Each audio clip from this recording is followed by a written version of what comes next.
Okay, so Lisa, just to check, is your number posted on the website for them to call? I can't hear you. You're muted. Sorry. It's not, but I'm posting the live. Okay, so Lisa, just to check. Hold on. I'm posting the live setting for YouTube, the link, so I can post my phone number if you'd like. I think you have to, because I think the rules say that if there's problems, Okay. they need somebody to notify. Okay. So I guess your number is on the website, right? Yeah, my extension is 214, so. And you'll get that on your I'm doing it. cell? Yeah, I'm doing it right now. Yeah, okay. No, but I mean, that calling the town number gets forwarded right to you? Yes. Sorry, I can't type and talk at the same time. Yeah, I can't either.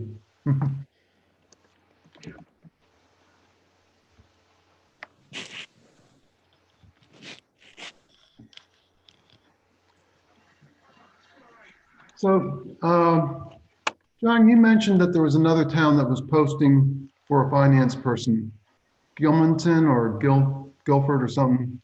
Tamworth, Tamworth, what are they going for? 68. 68?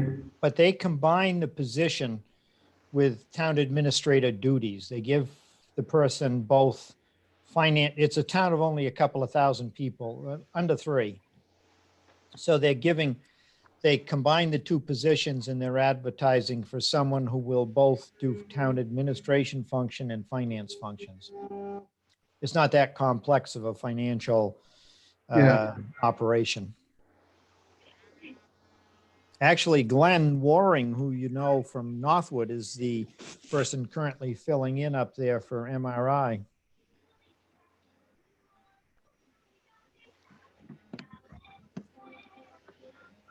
So the YouTube thing is working, Lisa? Yeah, so we are live streaming right now.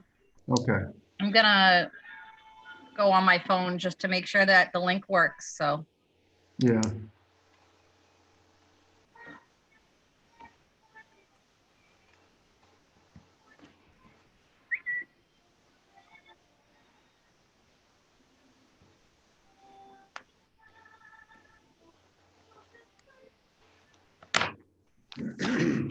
Excuse me. Yep, so that worked fine. So the link is active and working.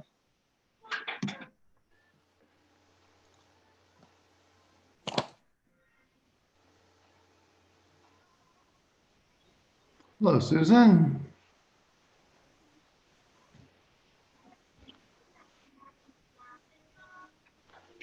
Beth is with us, but she's muted. I changed you, Susan. Beth, you're still muted. There we go. Maybe you want me to be there. Nice and muted. No. We appreciate and value your input, Beth. Good job, Hal. At least that's what they train me to say in the corporate world. Are valued. That's what, you're important to us. Yeah, there you yeah, let me get my list. I got a whole list of them. I'm sure. So I see Tim, let's see, I think we need Matt yet. Yeah.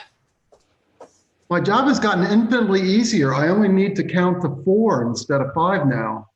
They're coming. I just put them in. Okay. That's not a good thing, Hal. Oh, I need my tally sheet so I can keep track of the vote.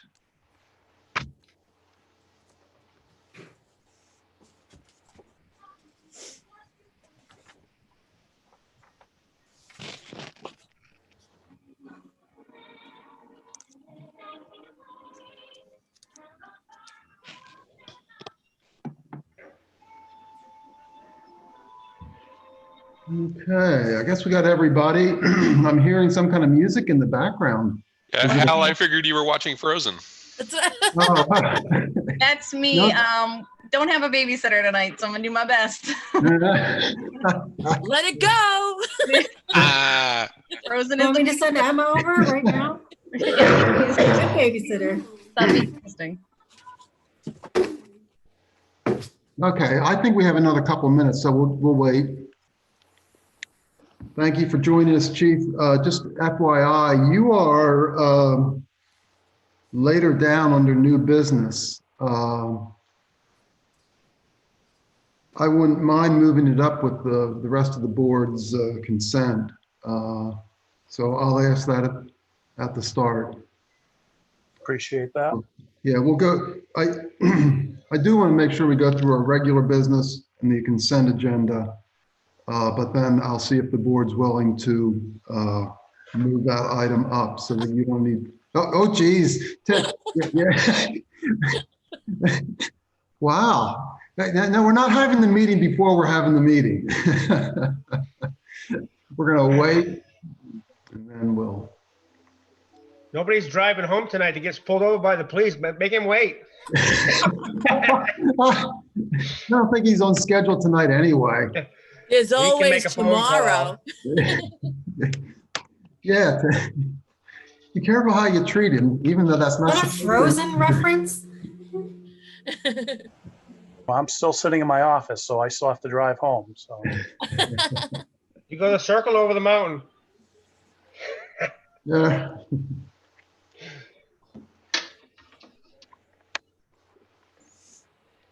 Not too bad over the mountain now. At least they paved downtown Pittsfield now. It ain't too bad. Which road are you talking about, Tim? Leaving like that little dam in Pittsfield, going into like where Rite Aid. They Yeah. paved that little main street, I call it. You know, Yeah. hot top. So Yeah, that is bad. Yeah. Okay. Couple more seconds and then we'll go. Or, well, let me just check my other clock here. Yeah. We'll wait till it's officially time. Well, there's Catherine, but where's Finn? Oh, tell me I he's think sleeping. he's going down for a nap right Yeah. now. Yeah. Shouldn't we all, huh? I'm sure he'll be making an appearance though at some point. You know how that goes. Good, good. Okay, well, it's 6 p.m. I'm going to call the meeting to order. As the chair of the Northwood Select Board, due to the state of emergency, we're holding this meeting in accordance with the Governor's Emergency Order Number 12, Executive Order 2020-04. We are authorized to meet electronically. There's no physical location for this meeting. However, in accordance with the emergency order, I am confirming the following 4 points. We are providing public access by telephone. There are additional options to come in by video. Primarily, we're using the YouTube for that. If you are having trouble participating in the meeting, please call Lisa LaMarche. Her phone number is on the website, extension extension 214. We gave notice of this meeting and posted it. Instructions, as I said, are on the website. And if for some reason we have trouble with this meeting in terms of access or our ability to communicate contemporaneously with each other as select board members, the meeting will immediately adjourn. There might not necessarily be a vote for that. The other thing to note is that we're going to be taking all votes by roll call. So I'd like to take attendance by roll call. Beth, Here. Tim, Here. Matt, Present. and Hal is here. I'd like everybody to rise and face the nearest flag and pledge to the allegiance. Pledge allegiance to the flag of the United States of America and to the republic for which it stands, one nation, under God, indivisible, with liberty and justice for all.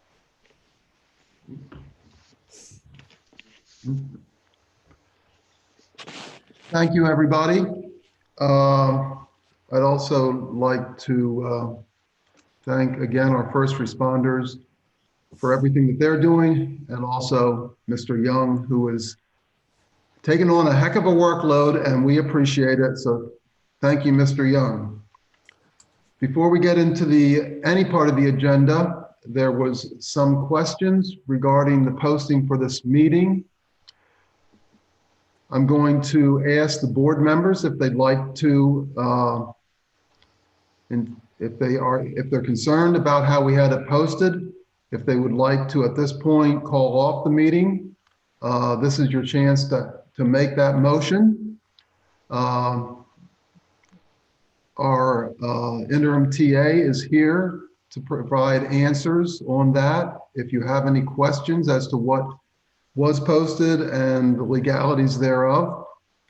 So this is your chance if you want to make a motion to adjourn the meeting and postpone it using a different method of posting. Beth. I had several emails and texts over the weekend saying that they couldn't find it posted anywhere. And I didn't see it posted. I didn't find the agenda posted on our website until after lunch yesterday.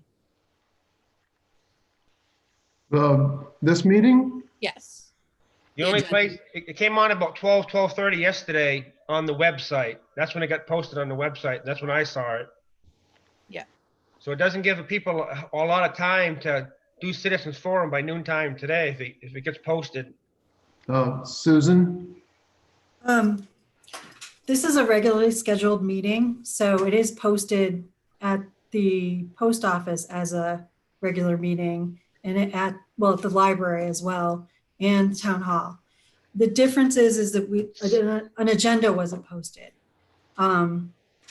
So I think as far as if there was no pandemic, nothing going on, we were covered as we do for planning board and conservation and all of our regular meetings.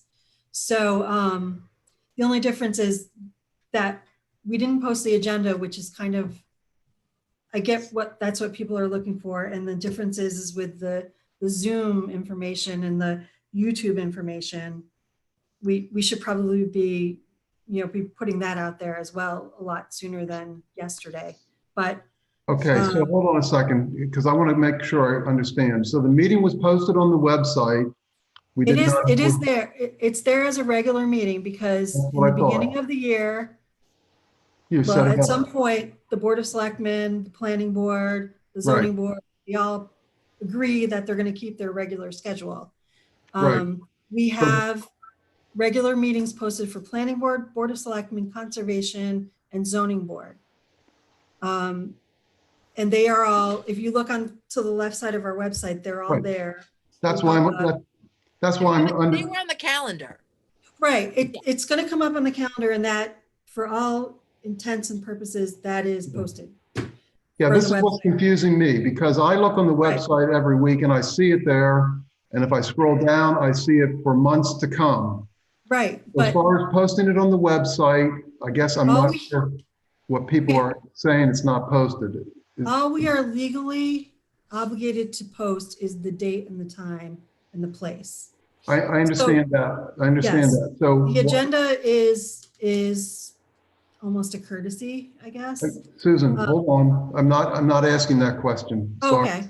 I'm sorry. I'm just asking, was it posted on the website or not? Yes. Yes. And I Because, posted it at the post office on Thursday, the agenda. But there's already something at the post office. I don't know what happened after Thursday. okay, so just to confirm, the meeting was posted, has always been posted. Yeah. There's some questions about the agenda and we can make improvements on that. To further clarify, the Zoom meeting only goes to participants. The people that want to participate via video, do so via YouTube. The YouTube link is posted on the website. Lisa goes on early before this meeting. She There's opens up the meeting, she gets the YouTube started, and she posts the YouTube link on the website. Correct?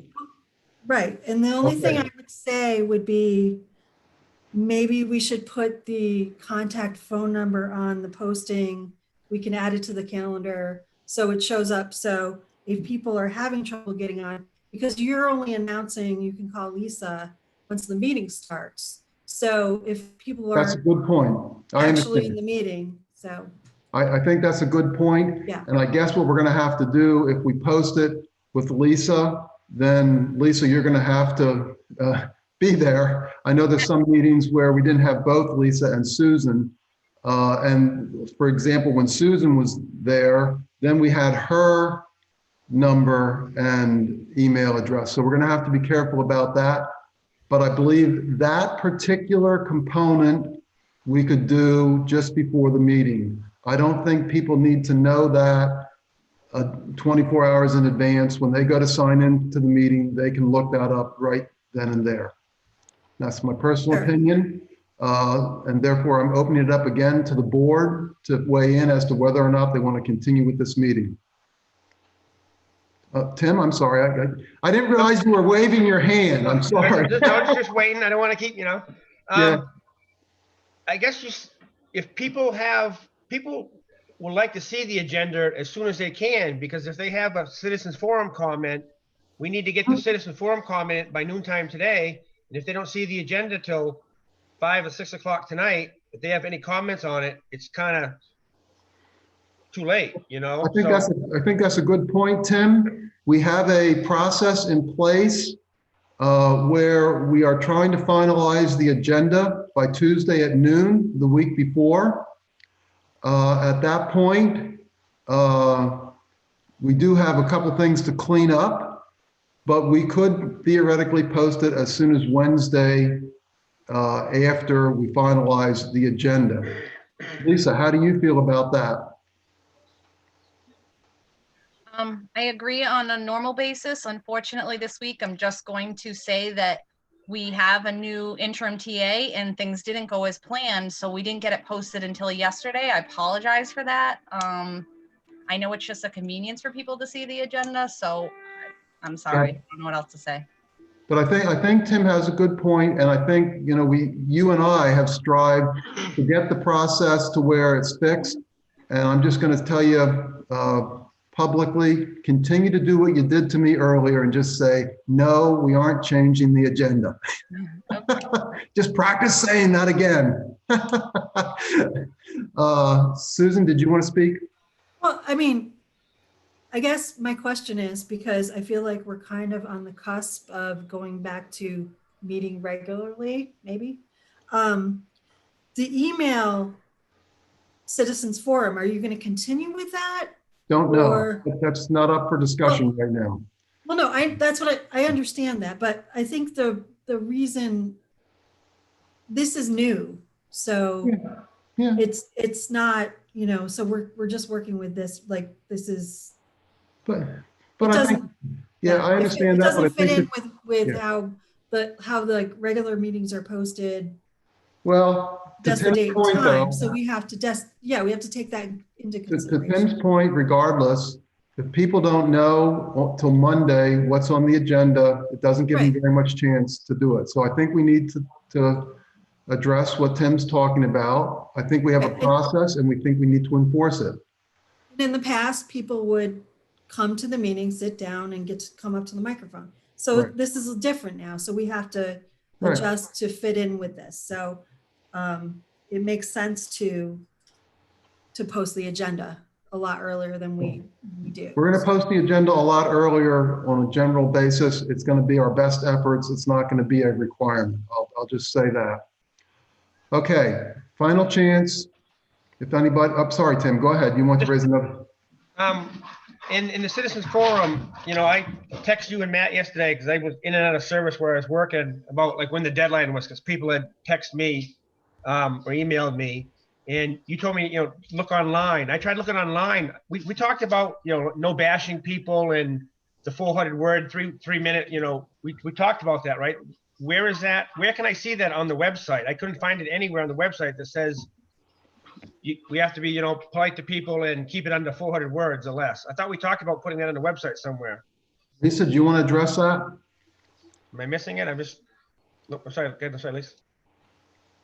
It's an automatic response when the people submit their requests. So that way they can see as soon as they email, it has an automatic response, Tim, so that it tells them if they've not gone in this compliance, then they can resubmit, or they can submit an agenda request form.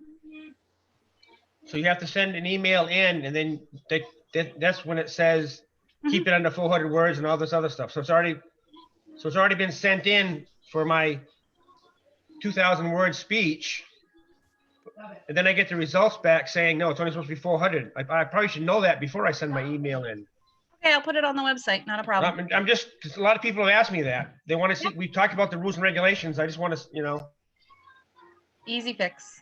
Okay, we're not going to take a vote on that. It sounds like there's consensus on it. Okay, anything else? Last call for motion to not meet. Hearing none, we're moving on. Citizens Forum. Matt, you want to read what we got?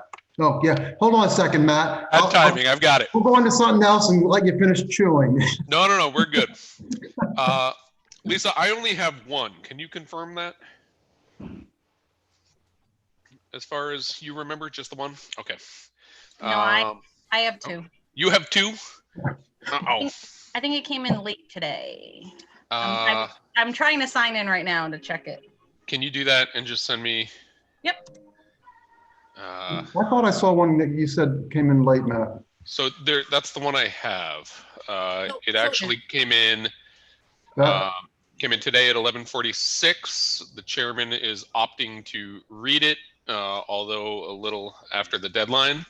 So I'll read this one, and then Lisa, if you can look for the other one in the meantime, I'd appreciate that. Yeah, I'm doing it right now. I'll send it right over to you. I have them saved in my folder. Thank you. So this is entitled BOS Citizens Forum. It says, hi, my name is Justin Miller. I live at 101 School Street. I recently heard by word of mouth and read on Facebook that there is an open position on the Board of Selectmen. Someone told me that the posting is on the town of Northwood's website, but I could not find it. I would like for you to extend the deadline for the selection of the open position of BOS for at least another week. My second concern is that I would like for the town to look into the options of a better website. There are many options out there that are cheap to the taxpayers and user-friendly for the town to keep updated. Thank you for your time and consideration, Justin Miller. Thank you, Justin. There was another one. I remember it. It had to do with did you find it, Lisa? Oh, I found it. I have it here. Lisa just sent it. Yep. Yep, that one's okay to read too. Yep. This is dated Wednesday, June 3rd. It says, Dear Selectmen, as a citizen here in town, I must say I am disappointed in your lack of leadership during this pandemic. Like many other business owners, residents, and municipal departments, we have made adaptations to continue operating safely during the pandemic. As the forefront of our tiny town office, I would expect that you would make policy changes so that the town services can continue to operate at full capacity with the quote, new normal. There is no excuse for not instituting electronic processes for payment, document submissions, and signatures for all processes. Additionally, the transfer station should be able to operate with receiving anything requiring a fee if you've simply instituted basic sanitation procedures to protect both citizens and town employees. There are many other municipalities that have established safe ways to continue operating. You are supposed to be keeping us at the front of the pack, not the rear. Thank you, Joel Pickering, 10 Pleasant View Ave, Northwood. Okay, thank you, Mr. Pickering. I do want to make a shameless plug at this point. The posting regarding us taking fee-based materials at the transfer station has been on the website for 2 weeks.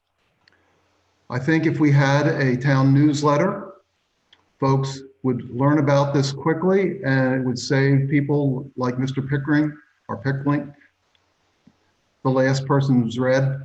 I think it would save folks time.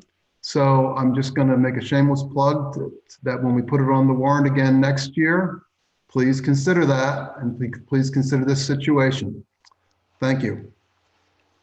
Any other emails? Okay, if not, then we're going to move on to approval of the minutes.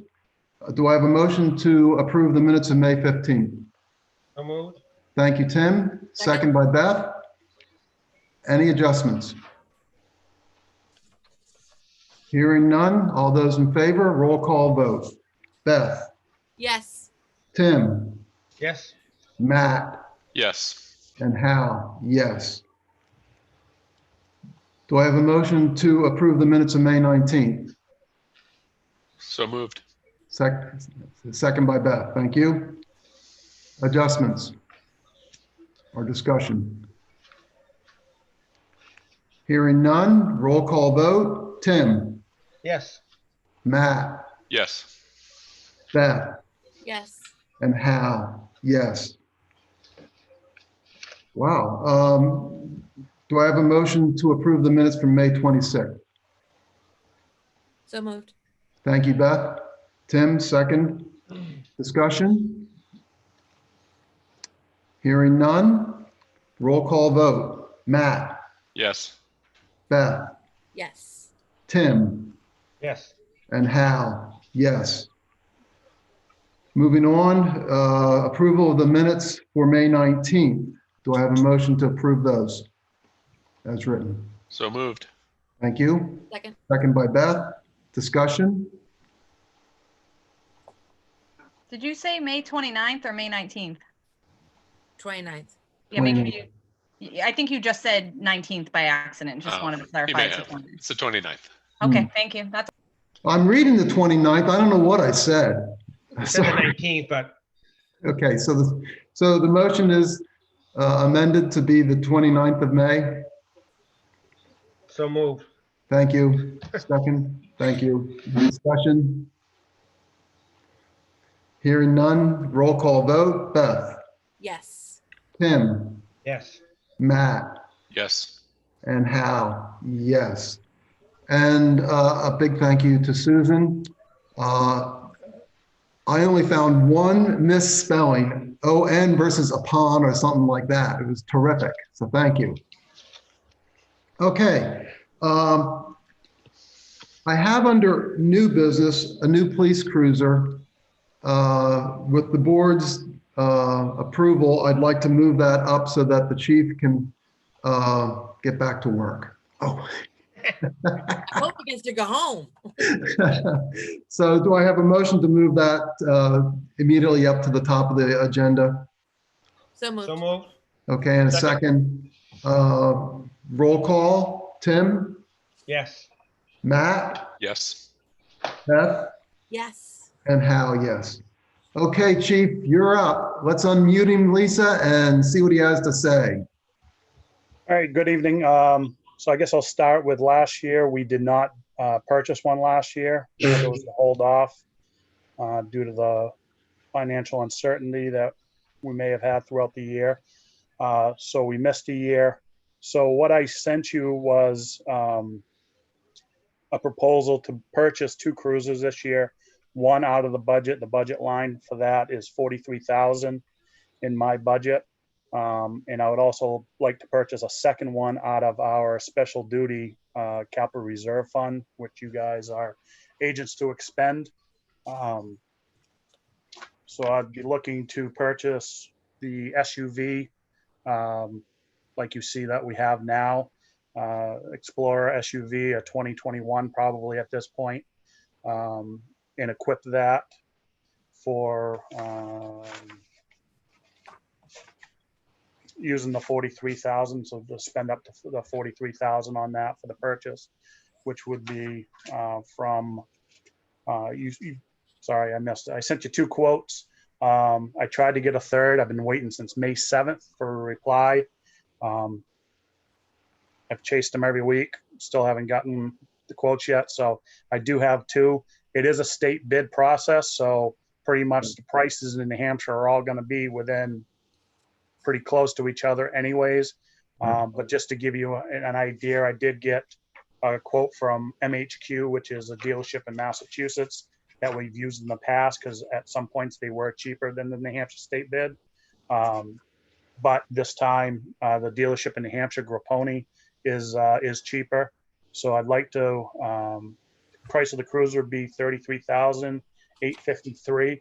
That may change a couple $100 here and there when we start talking about, options and packages and stuff, but it's going to be pretty close to that amount. And then approximately $9,247 to equip it. We're going to use as much equipment as we can. Reuse it. Some of it we're going to have to replace just because of how it ages. For instance, the light bar will need to be replaced. I think that light bar on that cruiser that we're replacing is either on its 2nd or 3rd cruiser at this point. So we've gotten our money's worth out of it. It's no longer warranted or supported by Wayland anymore. So if something goes wrong, we're probably going to end up having to buy one anyway. So we might as well do it now. And that's what we've done on the last couple of cruisers we bought. And then the second cruiser I'd like to buy is a F-150 police responder package for a pickup truck, also by Ford. The 21 pricing hasn't come out. The 2020 just closed. So the price he gave me was $35,348. He said it'll go up a couple $100, but it shouldn't be a overly significant increase for the 2021 models once they release them. And also we'd have to outfit that one as well. So I'd like to, I believe in my proposal, which I don't have in front of me, I'm sorry. That a pickup truck, 4-door, chief? Yes. 4-door? 4-door. It comes in very handy. A lot of times we got to call the road agent out for road closures, cones, stuff like that. Large amounts of evidence for, if we find a marijuana grow. Under restraining orders, there are a lot of times where we have to have multiple cruises to take the firearms and weapons under restraining orders. With the pickup truck, it just gives us a lot more flexibility to get stuff done quicker than to have to wait for other people to come with equipment. So the back seat will be like the back of the cruiser. No. Yep. Yep. It'll be for the customers. Yes. Yeah, for the customers. Yeah. Yes. We getting a cap put on the back of it? Probably not a cap, but one of they have secure flat covers. Lock cover. Yeah. Thank you. So that's my proposal. Okay, so Chief, I'm sorry, questions by the other board members? Beth? So when we purchase these 2, that will bring us up to where we should have been anyway, right? Yeah, I mean, yeah, if doing 2 this year would actually, yes. And how old is our oldest one that would be that would still be using for patrols and stuff? So we would get rid of a 2013. Ooh. We'd have another 20. Well, right now we have 3 2013s, a 2017 and a 2018. So this would get rid of one of the 2013s. Back a couple of years ago, we had 6 frontline cars. When our staffing was low, we actually got rid of one when it died, one of the old Crown Vics that we never replaced. So we'd probably get rid of what I call car 3, which is our problem child, if you will, right off the bat to supply the new SUV, and then try to hold on to the car 1 a little longer to get some more miles out of it. And to be honest with you, this plan may change because of the pandemic. We may be looking at a 20-week lookout before we even see these vehicles. So, I say we may hold on to car one to give us a couple more, another car to use. But that might go out the window when they come in because it's been 4 or 5 months. So, Thank you. Other questions for the chief? If not, from the other board members, I do have two. One is, Chief, can you just confirm that the Special Duties Fund use does include buying a police vehicle? Is that indeed the case? it does. We've done it at least once already to Okay. purchase and equip cruisers out of that fund. Okay, and then the second related question is, which one comes out of the budget, please, and which one comes out of the Special Duties Fund? I would like to take the SUV, the standard SUV that we have now, out of the budget, and then the the pickup truck out of the detail fund. Okay, so there are two different funds, two different sources of funding, so we need two separate motions. And I think the other thing that I heard was that the pricing might be somewhat variable or subject to some minor changes. So Chief, give us a round number, what we should put in the motion, please. Okay, just give me one second. I'm trying to find the email that I sent to Lisa, because I think I outlined it on that. Oh, well, then I'm sure And it's in our, in your packets. it's in our, it's We in our have your pack. numbers. Oh, here it is. So I'm looking at the 2021 police SUV. Would be roughly 42,950. So I'd ask for the 43,000 that's in that line. That was from the budget then. $50 there. So, and then the 2021 is the one that could be a little more, a little less because of the pricing hasn't been released. But I'll be looking at, I'd say probably 45,000 would cover us on that out of the detail fund. Okay, And just to let you know, as of March 31st, that fund had 63,387 in it. wow, you knew the third question already, great. And where does the radios and light bars money come out of? Oh, sorry, Beth. I can It'll read come now. out of, the SUV will come out of the budget line. Okay. So, Everybody has all the same questions. and then the pickup truck will be fully funded, purchase and equipment out of the detail fund. And they Miss- come pre-painted? Or the black and white like your regular ones, or we have to pay for more paint later on down the road? It's in the quote. Okay. So it will come black and white.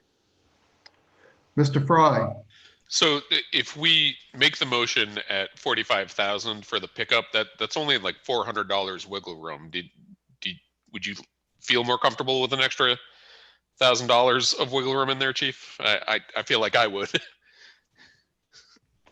What he says to me in his email says the 2021 model will probably be a few $100s more. So a little wiggle room might be better, but I personally like nice round numbers. so Just saying. so on the detail fund one, if we went to 46,000 even, up to 46,000. That's what I'm thinking Up too. to. I mean, I'd There hate you for you go. to have to come back to us if we went $200 over, right? So let's. Up to 46K. Okay, so we need two motions. Would somebody give me a motion for the purchase of 43,000 through the budget? So moved. Do we have a second? Second. Okay, now discussion.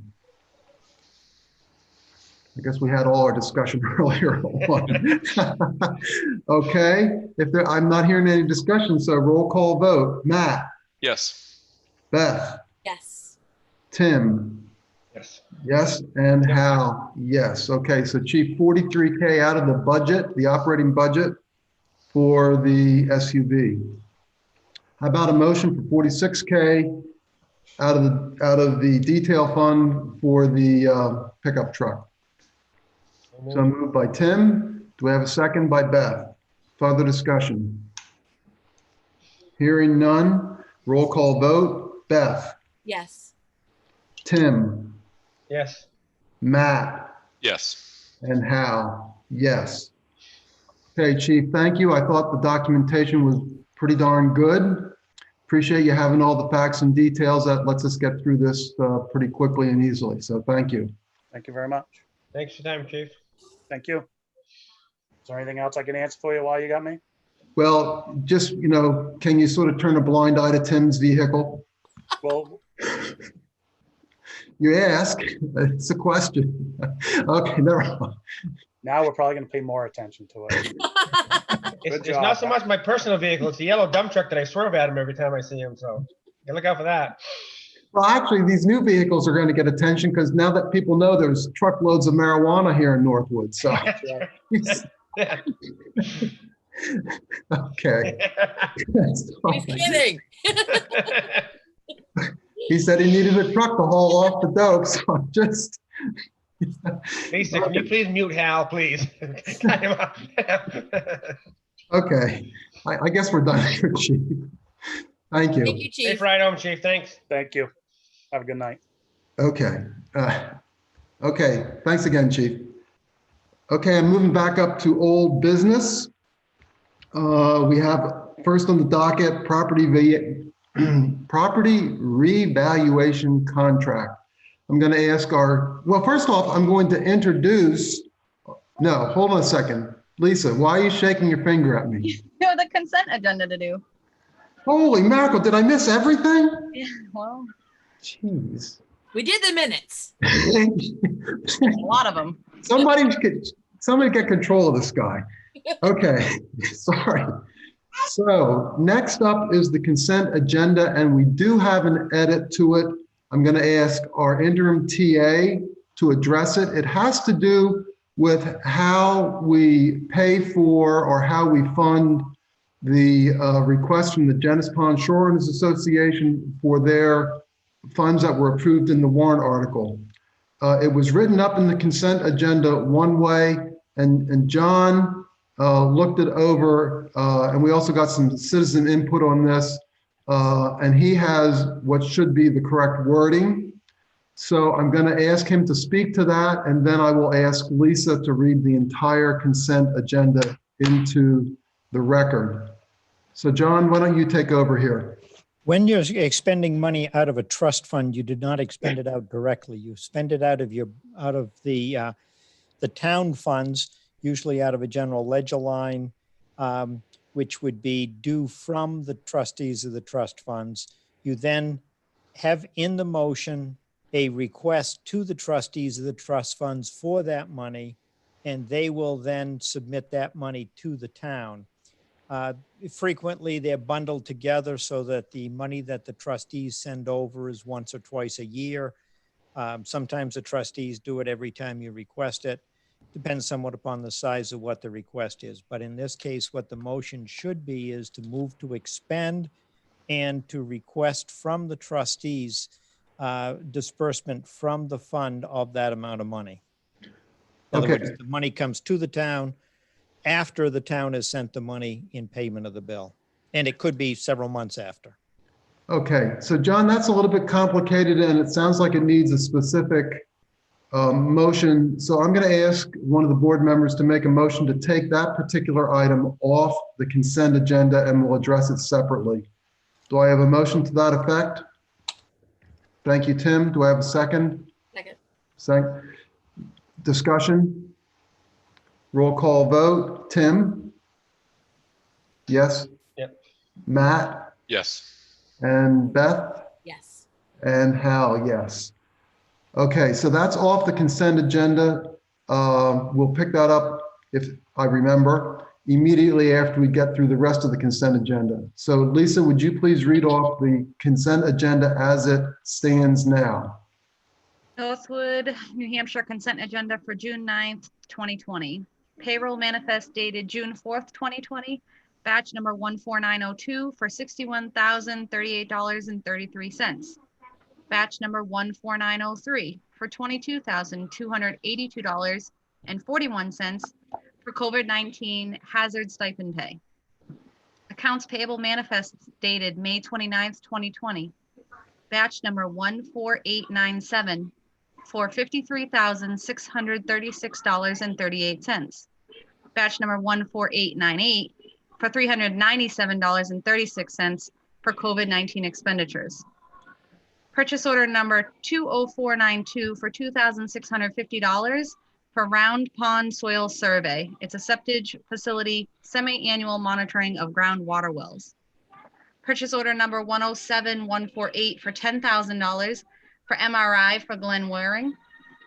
Purchase order number 107149 for $5,000 for MRI for John Scruton. Purchase order number 107147 for $10,000 for Gregory Colby. Finance reports. We have the open purchase order reports for 2019 and 2020. Grant expenditure report through 6/5/2020. We took the next one off. Acceptance of the $35 fee for the annual renewal of the junkyard license for Harding Metals. Release of the fiscal year 2020 appropriated funds for Friends Retired and Senior Volunteer Program, RSVP, for $100. And the acceptance of the first payment from the state of New Hampshire for first responders hazard pay of $22,785.76. Okay, thank you, Lisa. Now that it's been read into the record, does anybody want to pull any other items off the consent agenda? I'd also remind folks, while you're thinking about whether you want to do that, that in many cases, the payroll and some of the other AP runs, we actually approve as we go. So in many cases, this is more of a formality and saying that now they're ready to be published for the public. Matt. I just wanted to remind everybody real quickly that the acceptance of the state first responder hazard pay doesn't require public comment as a stipulation of that emergency money. So we are good on that one. Okay, thank you, Matt, for that clarification. Any other discussion on, well, first off, anybody want to take anything off the agenda other than what we aforementioned? Okay, if not, then up for discussion or up for a motion is the entire consent agenda as Lisa read it. Do I have a motion to that effect? So moved. And do I have a second? Thank you, Tim. Discussion. Beth. I was wondering, what is our expenditure for the COVID-19 so far to date? We're going to get updates every $5,000. So I was just wondering, like, where we are on the. Remember, we put 20,000 on in a line. So where are we on that? Oh, I see what you're saying. Yeah. Can you help us out on that, Catherine? Do you know what she's saying? Yes, I do.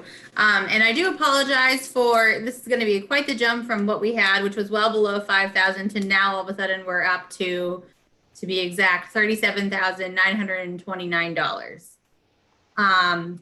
Most of that is in relation to payroll expenditures. And the recent adjustments that we've made for that first round of Gopher funding requests for reimbursement are in relation to payroll expenditures.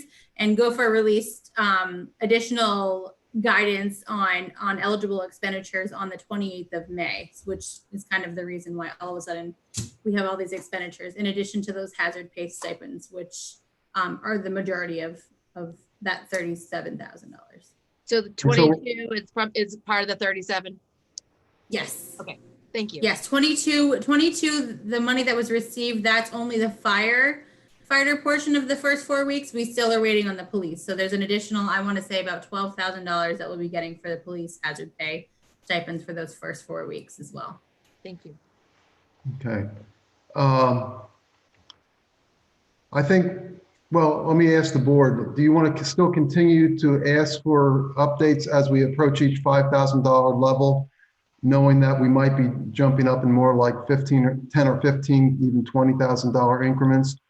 I think if we leave it at 5, we're assured that we will get a report every meeting. So I don't think that's a bad thing, but what's the board's pleasure? Matt.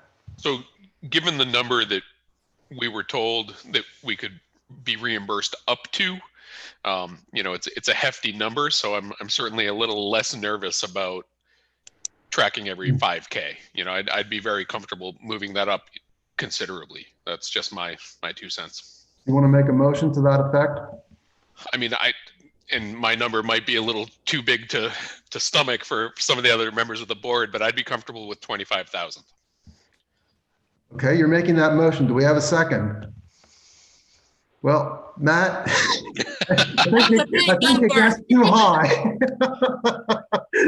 I'm at like 15. Oh, do you want to make that motion, Beth? I was gonna say 20, so let's come in somewhere. All right. Always the negotiator, Tim. Yeah, always comes right in the middle. You amend yours to 20, Matt? I'll go with I'll that. amend it to 20, sure. Okay, do we have a second on that then? Discussion.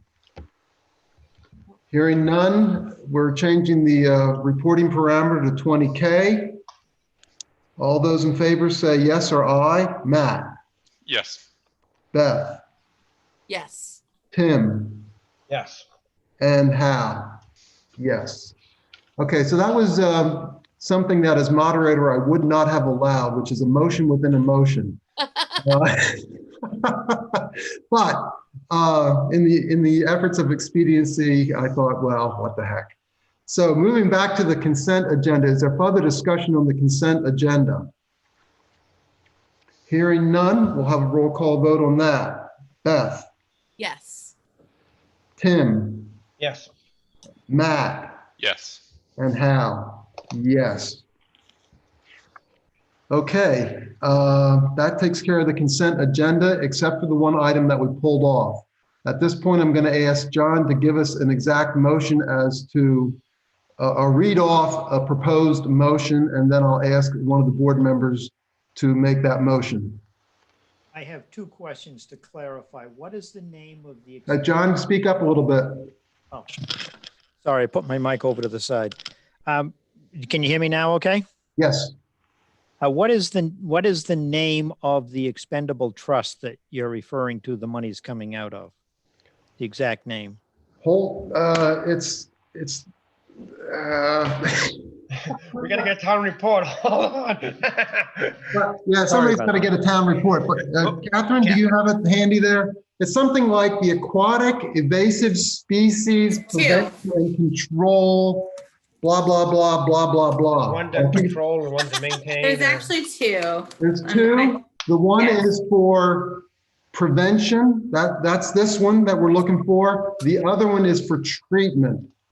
Yes. And we already paid out the one for treatment. That was 12K. That went primarily to Northwood Lake. This No, we is, didn't. no, we didn't. Catherine's saying no also. So, Well, I'm just agreeing with her. I believe her. yeah.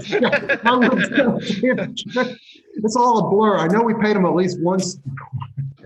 Okay, so that's the trust. Catherine, do you want to read it off exactly? I thought I had it right in front of me. I'm sorry, I don't. I can try to find it quickly here, though. And then what is the exact amount that you want to expend? $4,500. So you're going to expend $4,500. None of it's in the budget. It's all coming out of the expendable trust. Yes. The motion would read basically, and we'll put the name of the expendable trust in at the end, to see if the town will expend $4,500 for the prevention of aquatic Invasive species. And to request the trustees of the trust funds reimburse the town for that $4,500 from the, and whatever the name of the trust is. Excellent. Can somebody remember that and repeat it with the right words in there? If not, I'm going to go run and get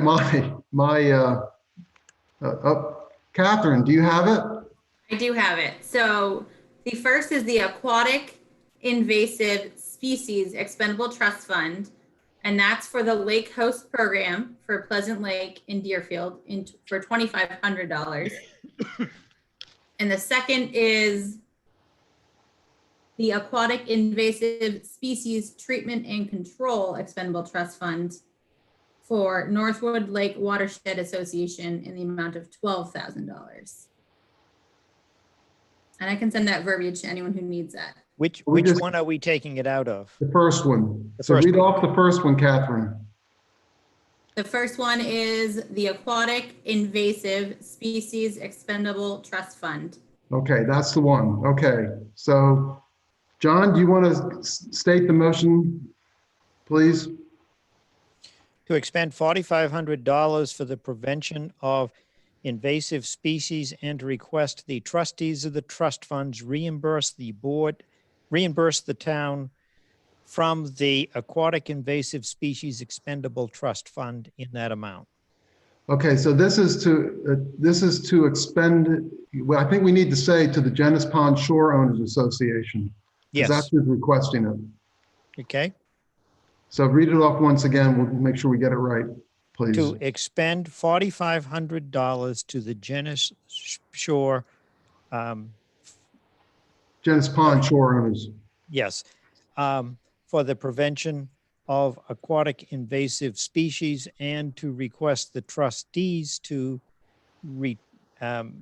reimburse the town $4,500 from the Aquatic Invasive Species Expendable Trust Fund.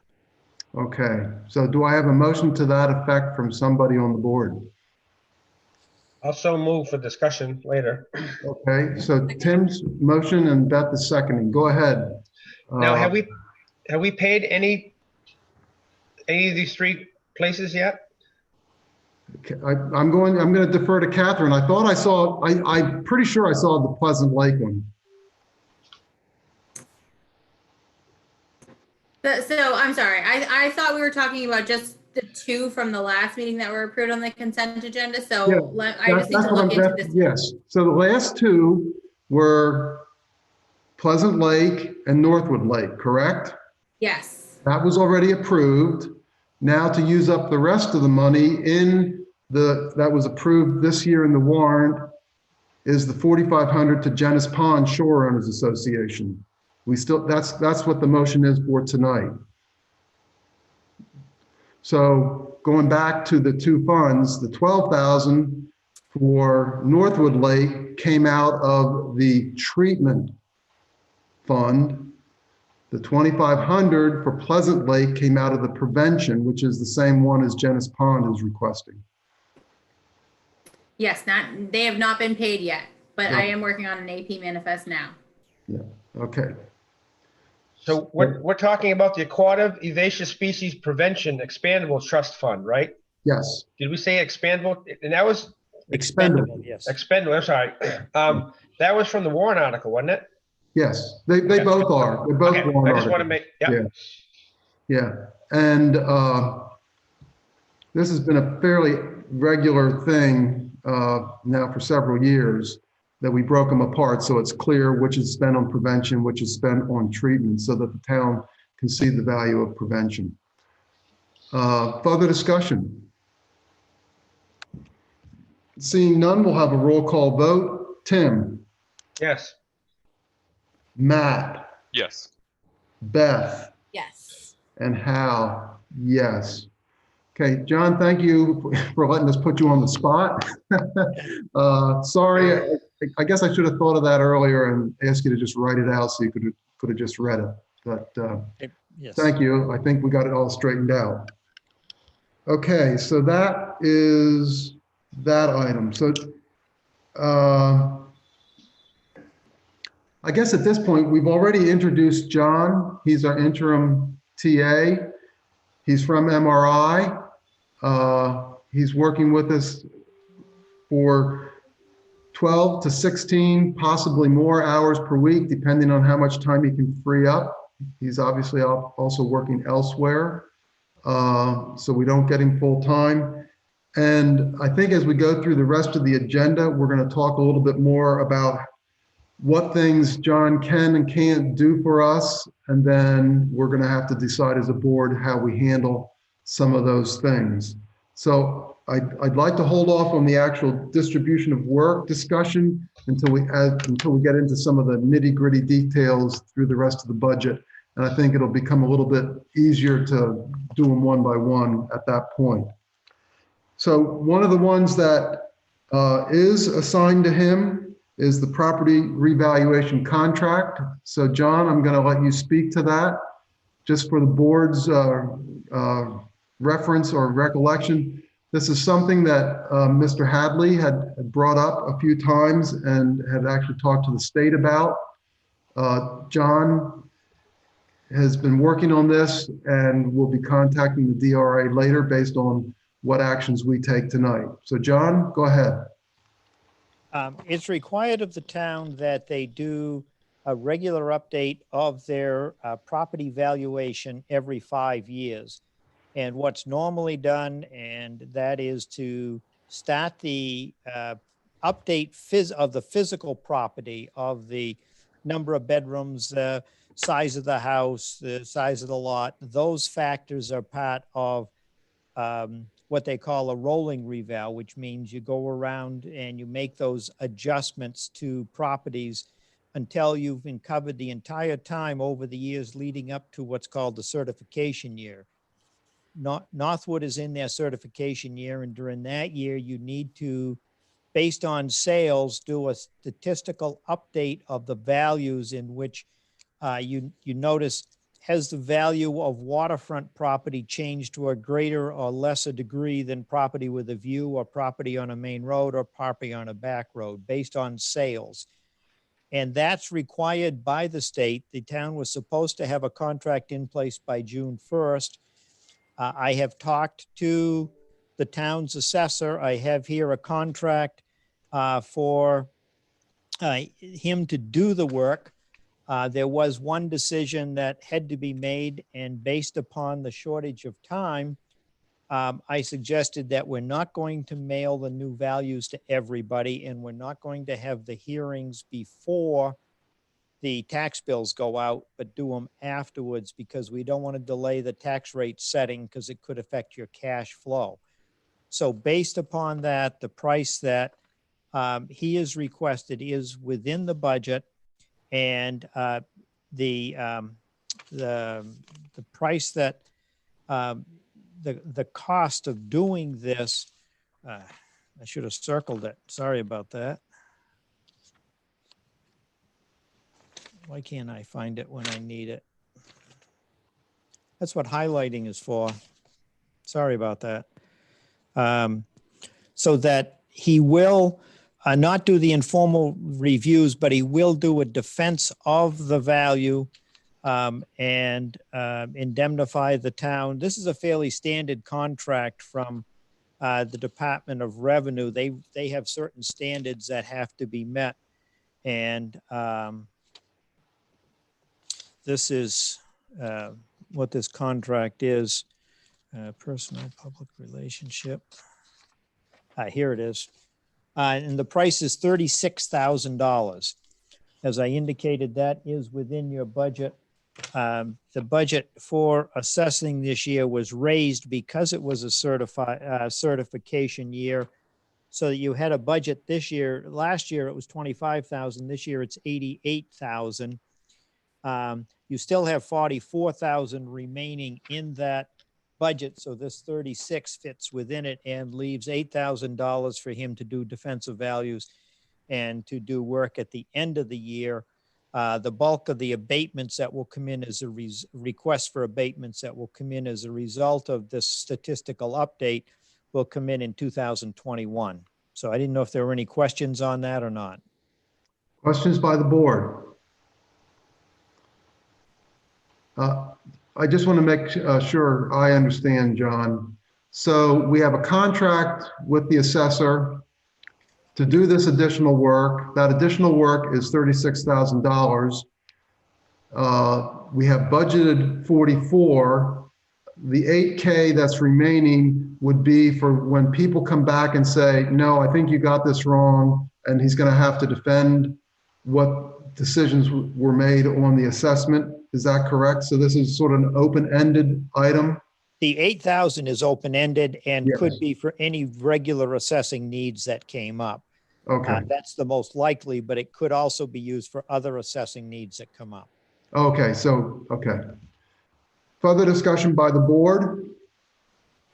or further questions by the board? If not, then I'm going to ask for a motion to, what do we need, John? A motion to approve or? Yeah, or- motion to authorize someone to sign the contract. Well, typically what we do is if we approve something in the meeting, then we all sign it via, what's it called? Adobe. Okay, So we don't need to designate somebody. So we Great. just need a motion and then we'll all sign. yeah, motion to approve the contract with, the official name is Cross Country Appraisal Group LLC. So moved.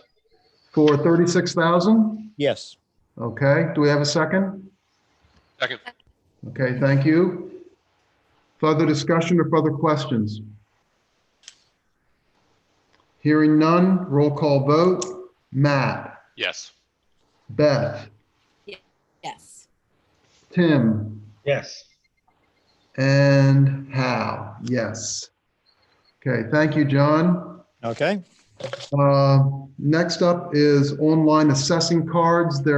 I'll just say up front, there might be some misunderstandings or confusion on this. So John, tell us what you know and we'll go from there. The current location of the assessing cards, I find difficult to locate when you first go onto the website, and I think something could be done to make access to those cards easier. One town I work in, it's a button on the front page. You get a lot of questions, and with the reval coming up, as people get their tax bills, they're all going to want to go look at what their neighbors are.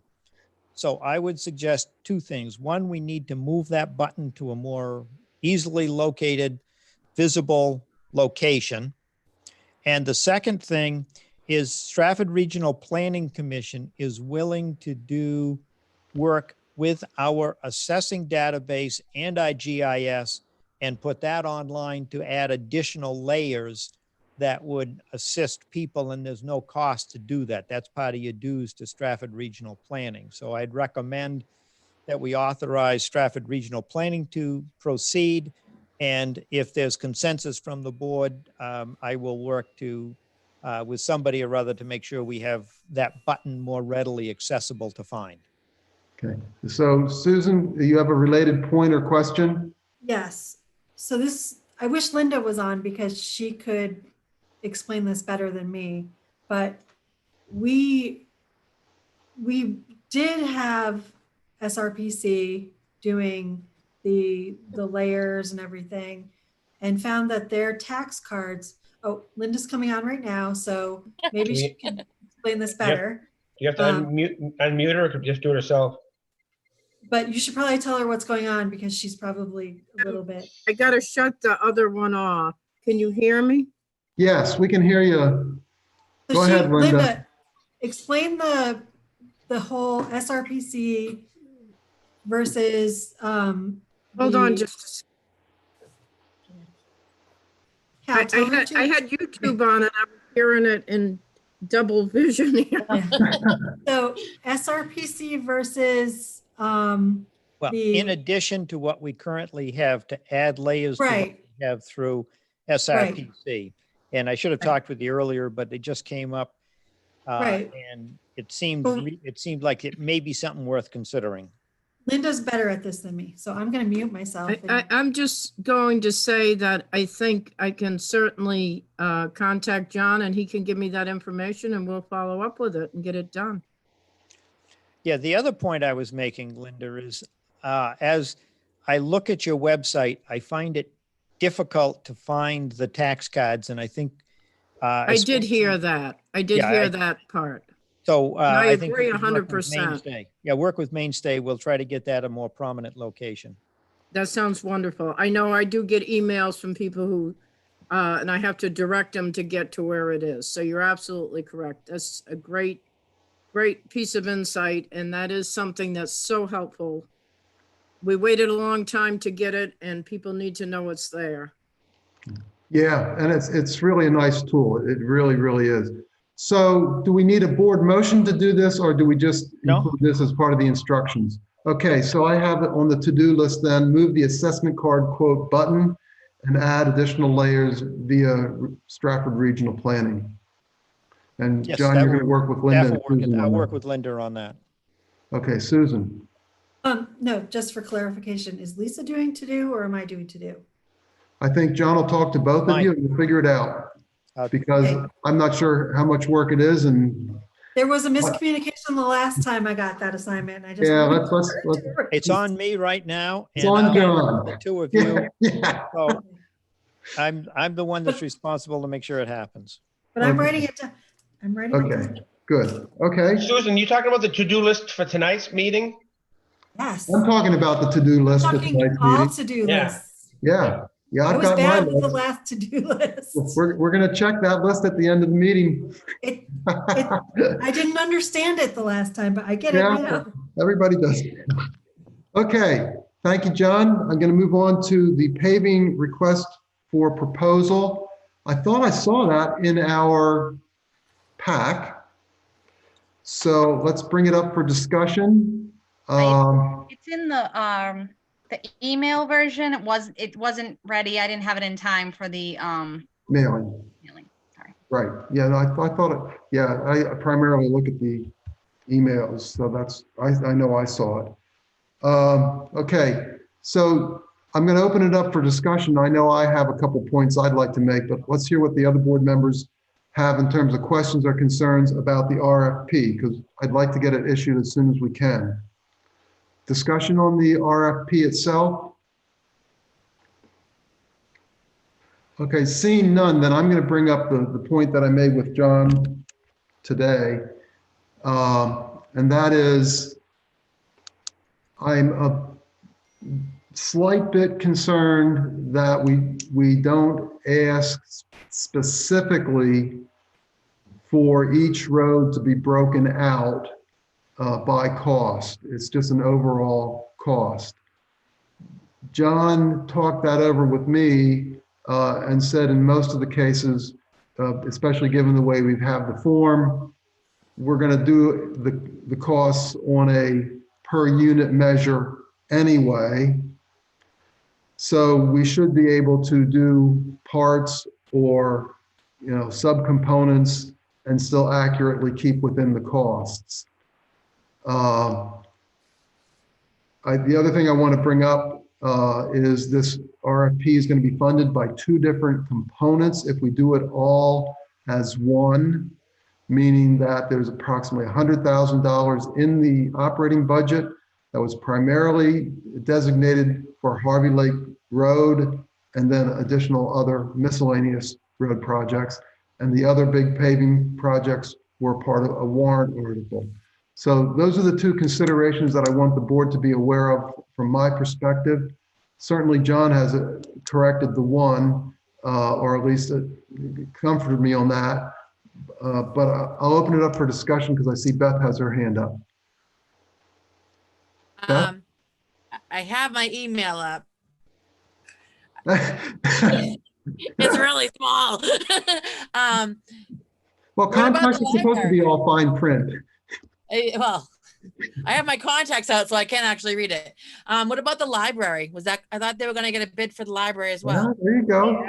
I asked Chris to make sure he took the people over there to give and for them to be able to give an estimate of how much tonnage, but it would be at the same rate per ton as what's going on the roads. So we could then, so in other words, whoever gets this bid is supposed to be able to do the library at the same rate per ton. Okay, thank you. Yeah. I think that bid on a rate per ton is what gives me some comfort on this. So I thought that was a good point. Further questions? Tim, it looks like you have one. All these other roads are, grinding and grading and repaving. Now, is the library getting ground up and repaved, or is it just being top coated? I do not know that. Because I printed off the paving one. It says, I don't know if I sent you an email or not, John, but it says 7 out of 7 pages, but I can only print off 5. Was there a misprint? Yeah, I think there was a misprint on there. Okay, so I think there are 5 pages unless. okay, I just want to make sure because my last page 5 ends with like flaggers and Okay. Yeah, there should be an It's page addendum. 5 of 5. Mine says 5 of 7. And I couldn't print nothing else off, but, Mine says 5 of 5. Yeah, mine does too.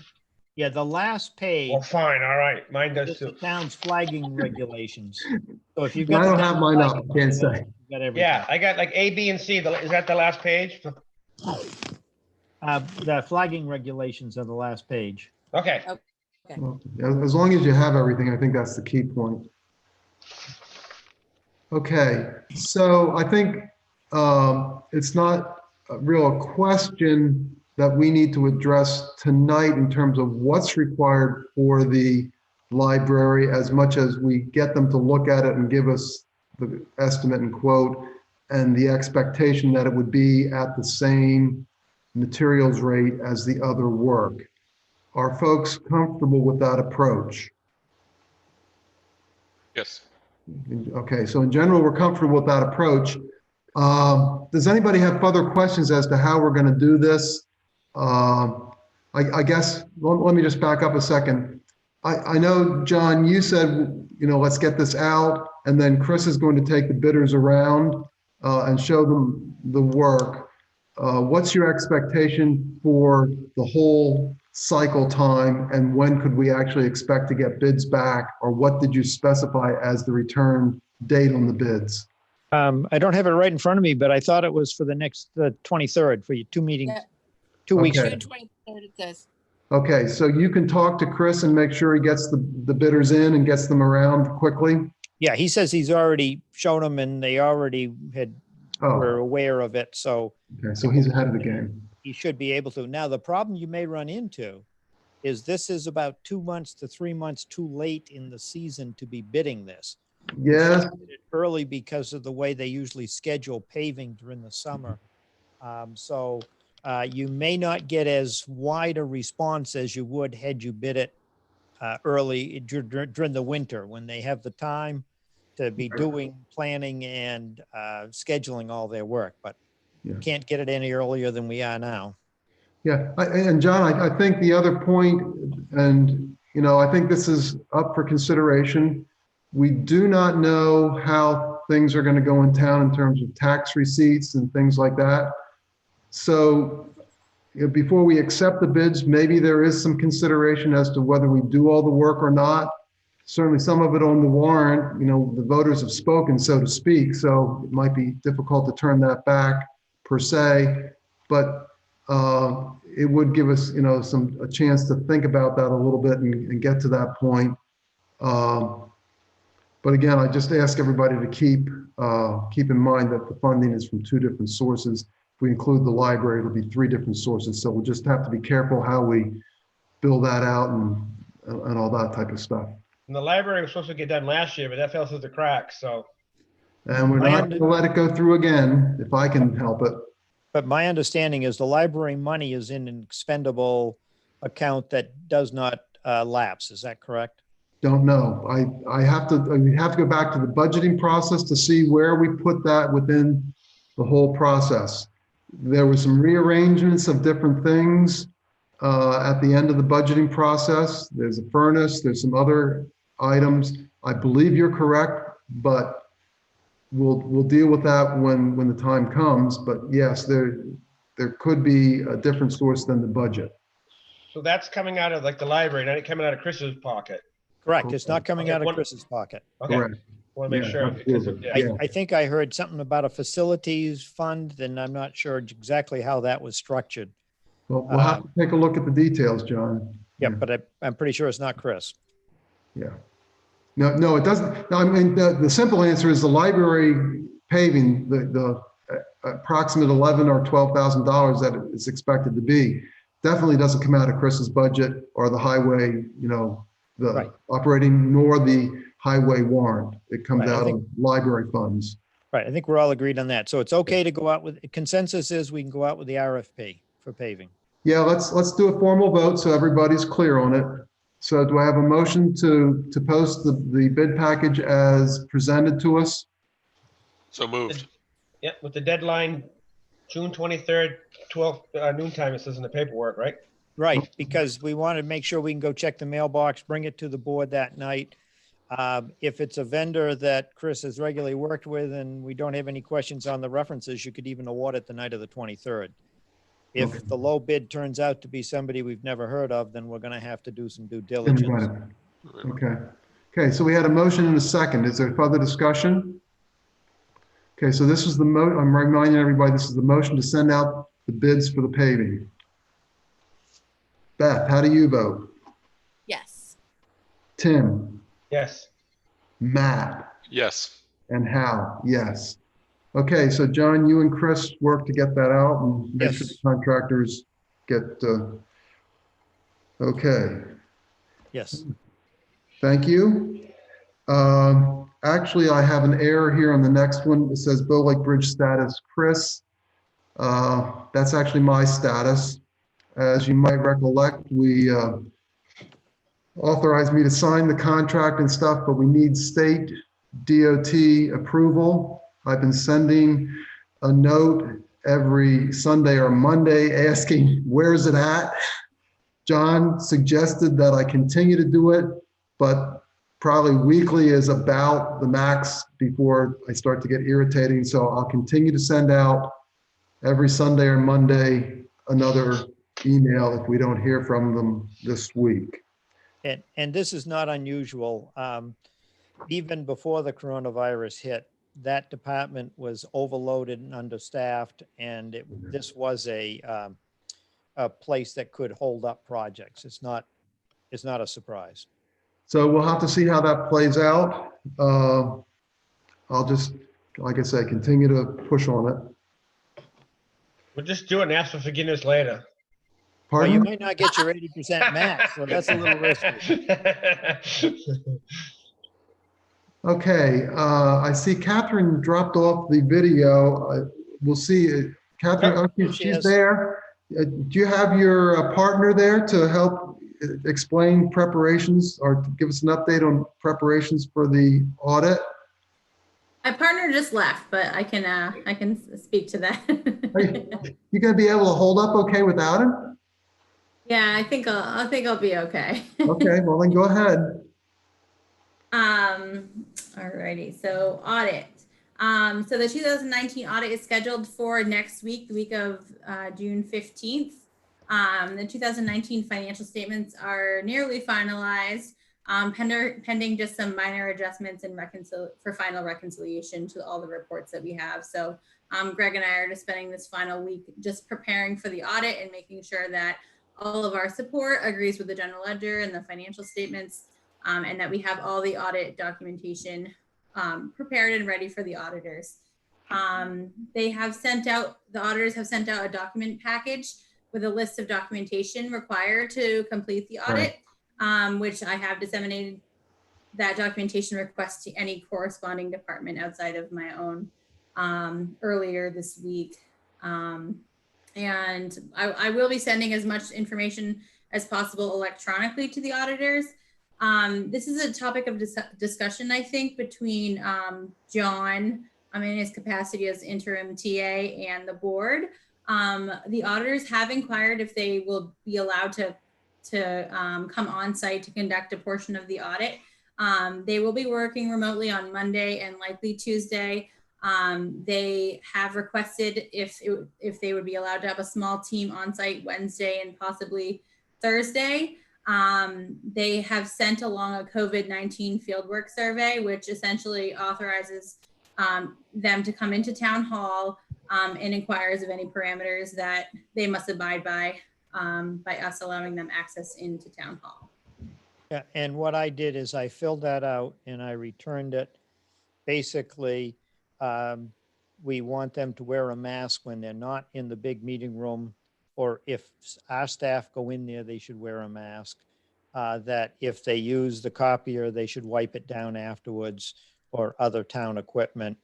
And I did say they couldn't have more than 10, but it's really not going to be, just because that's a standard rule, but I'm sure they won't have that. Usually it won't be more than 3 or 4. Yeah, I think it probably 1 or 2 is what I'm thinking from the sounds of it. I think they're going to run small numbers. If they had enough space to park their cars, those kinds of questions. So I've authorized them to come Wednesday, just because they need to be, I think they need to be there. It would make things go smoother, and we want to get this done. Yeah, we definitely need to get it done. Okay, so there's two related items that I think I need to bring up. The one is I was asked to fill out an audit questionnaire. It asks questions whether I or the board are aware of certain things. What I'm going to propose is that I fill this out tonight or tomorrow. I'll send it to the full board. That will be your opportunity to indicate if I have any answers incorrect or need to add any information. I'm going to ask that you turn that around by, let's say, noon Friday, so that we're sure it's done and I can finalize it before the auditors come in on Monday. So I'm just going to ask you to be on the lookout for that. And then once we get it back, I will, and I'll make any adjustments and then sign it and have it ready for you. The other related item that I think I should announce is that Catherine is ending her service with us within 2 weeks. That's very regretful on our part, but for the time you've been here, Catherine, I certainly have enjoyed it, so thank you. Thank you, Hal. Is she taking Finn with her, or can we keep Finn? I'm willing You to might have some babysit him. protests to that. Okay, but good luck, Catherine. It was a real pleasure. Well, it still will be for a few days anyway. Okay. Really appreciate Catherine agreeing to stay through the audit. That really Yes, helps. that's a big help. Hey, I just want to mention one other thing. I'm sure she had already made this decision the night that she asked me to sign some stuff. And I got to tell you, she was up till after midnight after I signed it, finalizing stuff and turning it into the federal government. So that shows some real dedication. And I really do appreciate that too. Or that's why she decided to leave.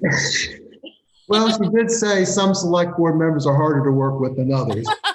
And she was looking in my direction, so, okay. But anyway, so I think the audit's taken care of. Again, just watch for that questionnaire. And now I'd like to move on to COVID-19 grant status. And Catherine, I do want to say that I saw all the emails, and one thing in particular caught my eye, where we still have money to spend under some $75,000 limit. So when you get to that, give us some details, because we got to brainstorm on how to get some of that spent. Absolutely. I'd be happy to speak to it. Go ahead, give us the whole update. I right. did quite a bit on the front, but go ahead. So just kind of like a high level overview of what we have for current COVID-19 related grants that we've applied for. We've applied for FEMA, the Gopher grant, which is the state of New Hampshire. It's a state of New Hampshire is a pass-through entity, and it's coming from the Federal CARES Act. We also have the Gopher Hazard Pay, which is for our first responders, and a firefighters assistance grant. As I spoke earlier, our current COVID-19 expenditures to date are $37,929, which is obviously subject to future adjustments. The majority of these expenditures, again, are in relation to payroll, most of which in relation to the hazard pay stipends at this point. Although we do have quite a bit of additional payroll expenditures, which are seemingly eligible for reimbursement. So that's great that we have captured those separately, and they won't need to be consumed by the general fund budget. I had prepared a COVID-19 grants expenditure spreadsheet, which I've sent out to the full board, that allocates the expenditures to all the available grants that we have. The total current allocations to grants for COVID expenditures are FEMA. So far we have I've made one additional adjustment since I've sent it to you. So it'll be a little bit different than what you have in front of you, but $2,257. The minimum threshold for FEMA is $3,300. I think we will reach that threshold. But in the instance that we don't reach $3,300, Gopher, those funds would be eligible for Gopher reimbursement.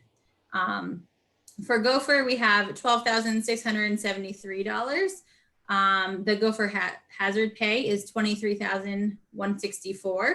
The firefighters assistance grant, we don't currently have any expenditures for. That is something that our fire chief has applied for.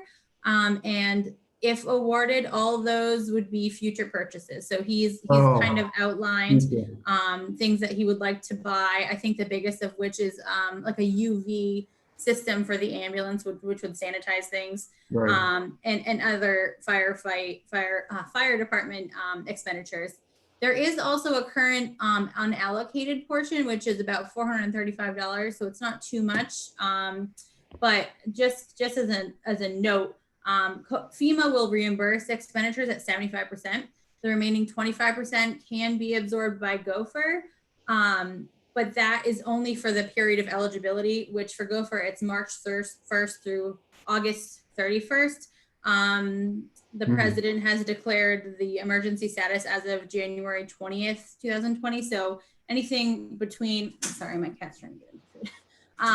Anything from January 20th to March 1st, right now is only FEMA eligible for reimbursement. So there is a 25% that would be considered a local portion for that, unless, going forward, any other funding sources become available to us. Fortunately, like I said, that number is small. Let's see. I think, like I said before, the $3,300 is the FEMA threshold. I think we will probably reach that. If we don't, again, that can be all allocated to the Gopher. Our total Gopher allocation, which is $101,054. So far, like I said, we've spent $12,674. So that leaves us with about $88,000 of unspent funds. Now we have obviously June, July, and August to spend that money.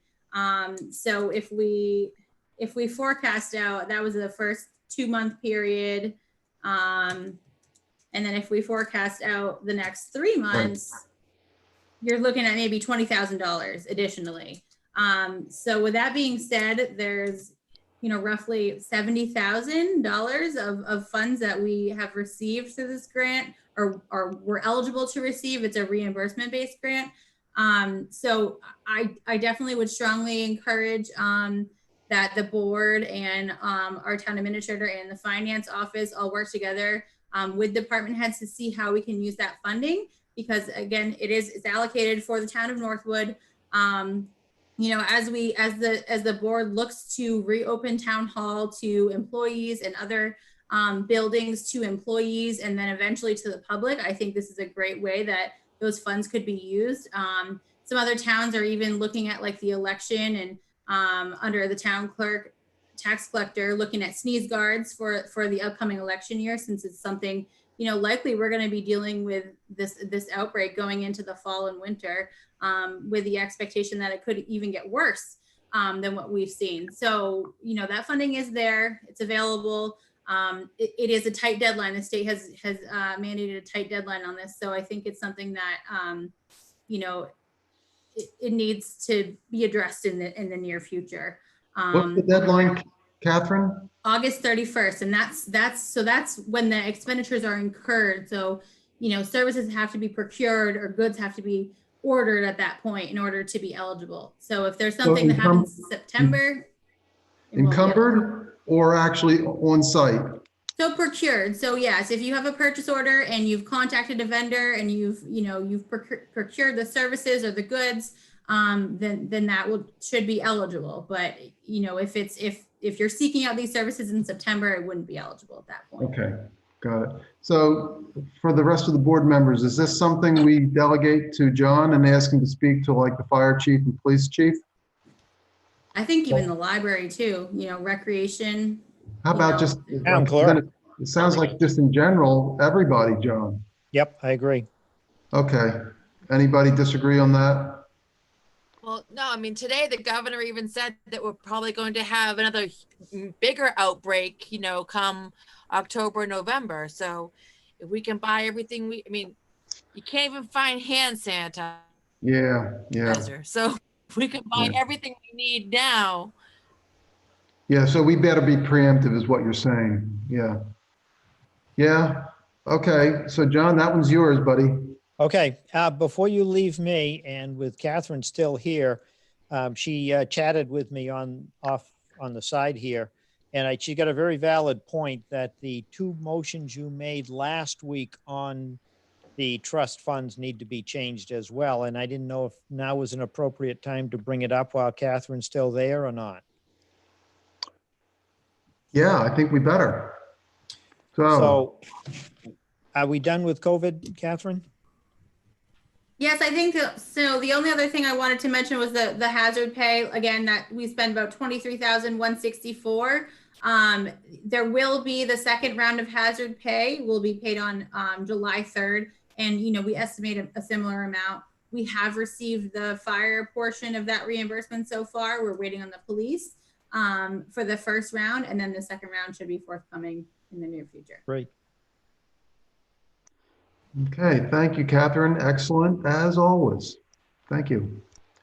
Okay, so we're going to go back to the previous meeting. We had a motion for $2,500.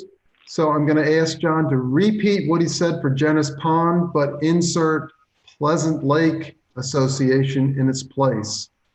Yes.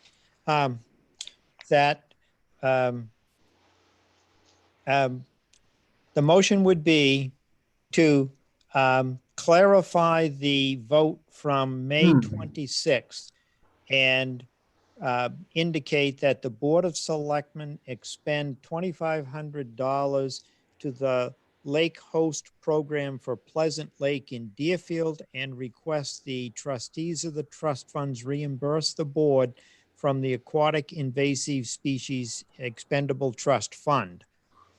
Basically, page 5 of that set of minutes, and you just change the wording around, Susan. Do I have a motion to that effect? You don't have to repeat it. You can just say so moved if you'd like. Second.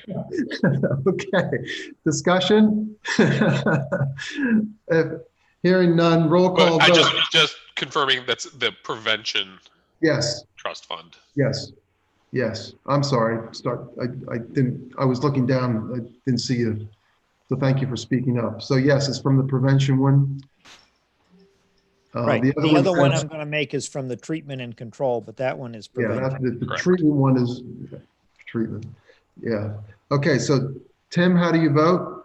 Yes. Matt, Yes. Beth, Yes. and Hal? Yes. Okay, The next one is to, that the Board of Selectmen move that the motion that was made last meeting be clarified and changed to read that the Board of Selectmen authorize the expenditure of $12,000 to the Northwood Lake Watershed Association and request the trustees of the trust funds to reimburse the board from the Aquatic Invasive Species Treatment and Control Expendable Trust Fund. excellent. Do I have a motion to that effect? Thank you, Tim. Do I have a second? Second. Yeah. Okay. Any further discussion? Hearing none. Matt, Yes. Beth, Yes. Tim, Yes. and Hal? Yes. Excellent. Thank you for keeping us on our toes there, Catherine. Appreciate it. Okay. Next on the agenda is Town Hall office configuration. John, I'm going to let you speak to whatever you want to speak to on that. And then we'll open it up for discussion with the board if there's questions or further action. When I arrived, one thing that was said was there was a plan to make the moves as soon as I arrived. And I asked to put the brakes on this. I believe that we need to have a more thorough discussion and to look at the picture from a broader perspective, involving staff more fully in the discussions. I notice, if you notice, Bob Young, the emergency management director, sent out one plan that is different than what was currently out there from a COVID-19 standpoint. I do think we need to do something, but I'd rather wait before we do whatever the something is. I was particularly concerned you need to have experts moving the copier, and it was going to be a walkthrough for the finance office, and I think we need to have something a little more secure for what we do for finance. So that's why I put the brakes on it. I hope the board doesn't mind that I stopped the project, but I do think we need to do it at some point, but I don't think last week was the week to do it. Okay, so does the board have any input or direction for John on that? If not, we'll put it on his to-do list. Matt? So my only thought here is, I mean, can we kill two birds with one stone? Or I suppose that's not the right idiom, No, but don't use, yeah. it's can we reconfigure the office in a way that's going to be effective, as well as maintaining appropriate distance and file whatever costs would be incurred Oh, towards our COVID-19 reimbursement. Yeah, I had well, that. there's somebody that's thinking. Yeah, I think that's a great Bargain idea. hunter. Right? Because I mean, if we went back to my idea about walling off the right side of that first office, and nobody wanted to build a wall because walls are cumbersome and expensive, if we're going to get the money back, let's start talking about building that wall. Yeah, building a wall. I mean, studs and sheetrock is not the expense; it's the wiring, changing the air handling, and some of those things that add up. And obviously, the fire chief needs to be involved so that your exit paths are not adversely impacted. But I do think that the solution is going to involve one or maybe two walls before you're done. Okay, Matt, I do have to say, personally, I think that's a good idea, but, you know, we did ask for some action on this. So I want to ask the board if they're comfortable with this approach or whether we want to take some different action. I guess what I'd say is we probably need a motion to move this one way or the other. So maybe the way to have the discussion would be for Matt, you to have a motion to have John investigate with the idea, for example, that it considers social distancing and future considerations for safety, et cetera. Yeah, I'd like to just, you know, I'll make a motion to put this into the hands of the town interim TA. But not just a I think the point, Matt, is it's not just a single person move idea as we had originally discussed. This is more holistic approach. Mm-hmm. Correct? Correct. Yeah. Okay. So Matt's making that motion. Do we have a second so we can discuss that? Beth? Okay. So I have a motion and a second to take a more holistic approach with the idea that it's not just how we make sure that finance is situated properly, but also a more holistic approach in terms of the whole office flow, social distancing, safety, et cetera, et cetera. Discussion on this. Just adding that this vote will supplant the previous vote to make that move. Okay, yeah, I think that probably makes sense given that we did have a motion on it. Okay, further discussion on that. Do we have any further discussion on that? Okay, so, and it would be assigned to John, correct? Yeah, and John would work with the other folks. Okay, hearing no further discussion, roll call vote. Beth, how do you feel? Yes. Tim? Yep. And Matt? Yes. And I also vote yes. Okay, and I appreciate you thinking about using those funds or trying to get you to make use of those funds. I think that helps the taxpayer. That's a good approach. Okay, moving on to budget season planning. I just want to let the board know that I had indicated to John some of the difficulties and problems that we had with the budgeting process last year, and my desire to not repeat that. John indicated, oops, may I speak, or do you want me to Oh, go finish ahead. first? No, I thought you were done. I'm sorry. Yeah. So John indicated that maybe he would like to take a shot at this as opposed to having this particular part of the calendar, the budget focus. And I'd like to just ask the budget, this calendar subcommittee, if they would be willing to let John at least take on that portion of the calendar, which means. If we have to hand that to John, we'll.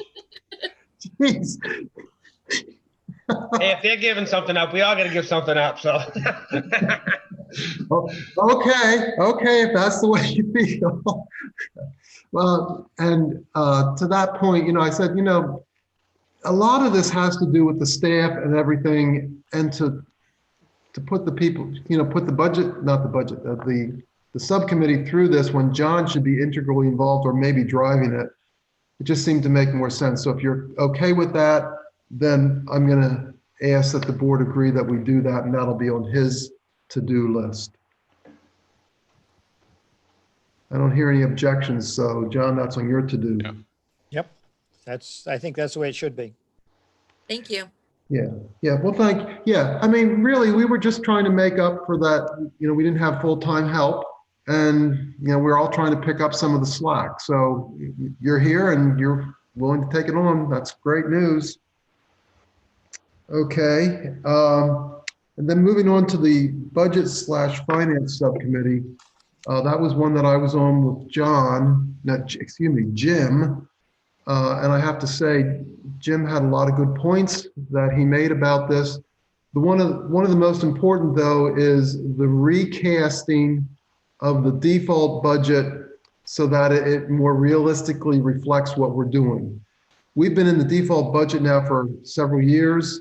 And so, for example, the police chief's salary is still listed as a stipend.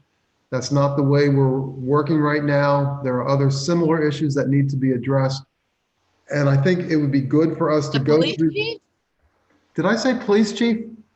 Did I say 19 or 29? All right. Okay. All right. You're right. You know who I mean. You gotta make sure you Okay. take your medication tonight. Yeah. Wow. Rare form tonight. Yes, I meant the fire chief. Yeah, no wonder everybody was looking funny. Looking at me funny. But there's a host of things like that.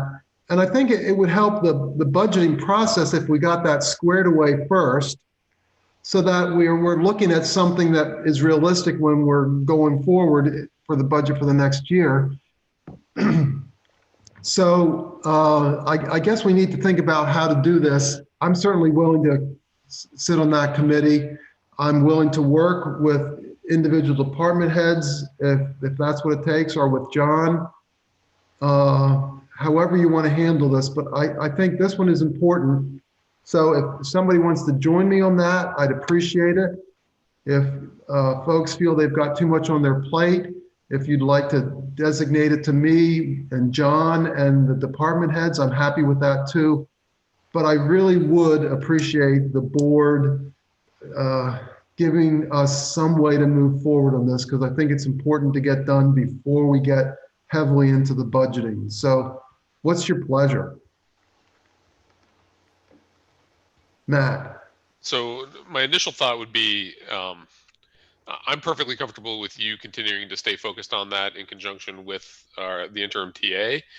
And then once we fill our vacancy, it may be worth taking a fresh look at our committee assignments. And just making sure that folks are being adequately, used to the best of each of our abilities. I think, I'm comfortable with that. Tim, how do you feel? Oops, sorry, you're still on mute. There. No, that's like Matt said. It sounds good. Like, if you don't mind continuing that, and we'll see what the new person brings to the table, and recognize, shovel a few things around, and recognize that this will all come back to the full board. This is just doing some legwork up front so we have something to start from in our discussions as opposed to starting from scratch. So we're not trying to cut anybody out of the process. We just want to have a starting recommendation. So if people are comfortable with that, I'll put that on John and my to-do list then.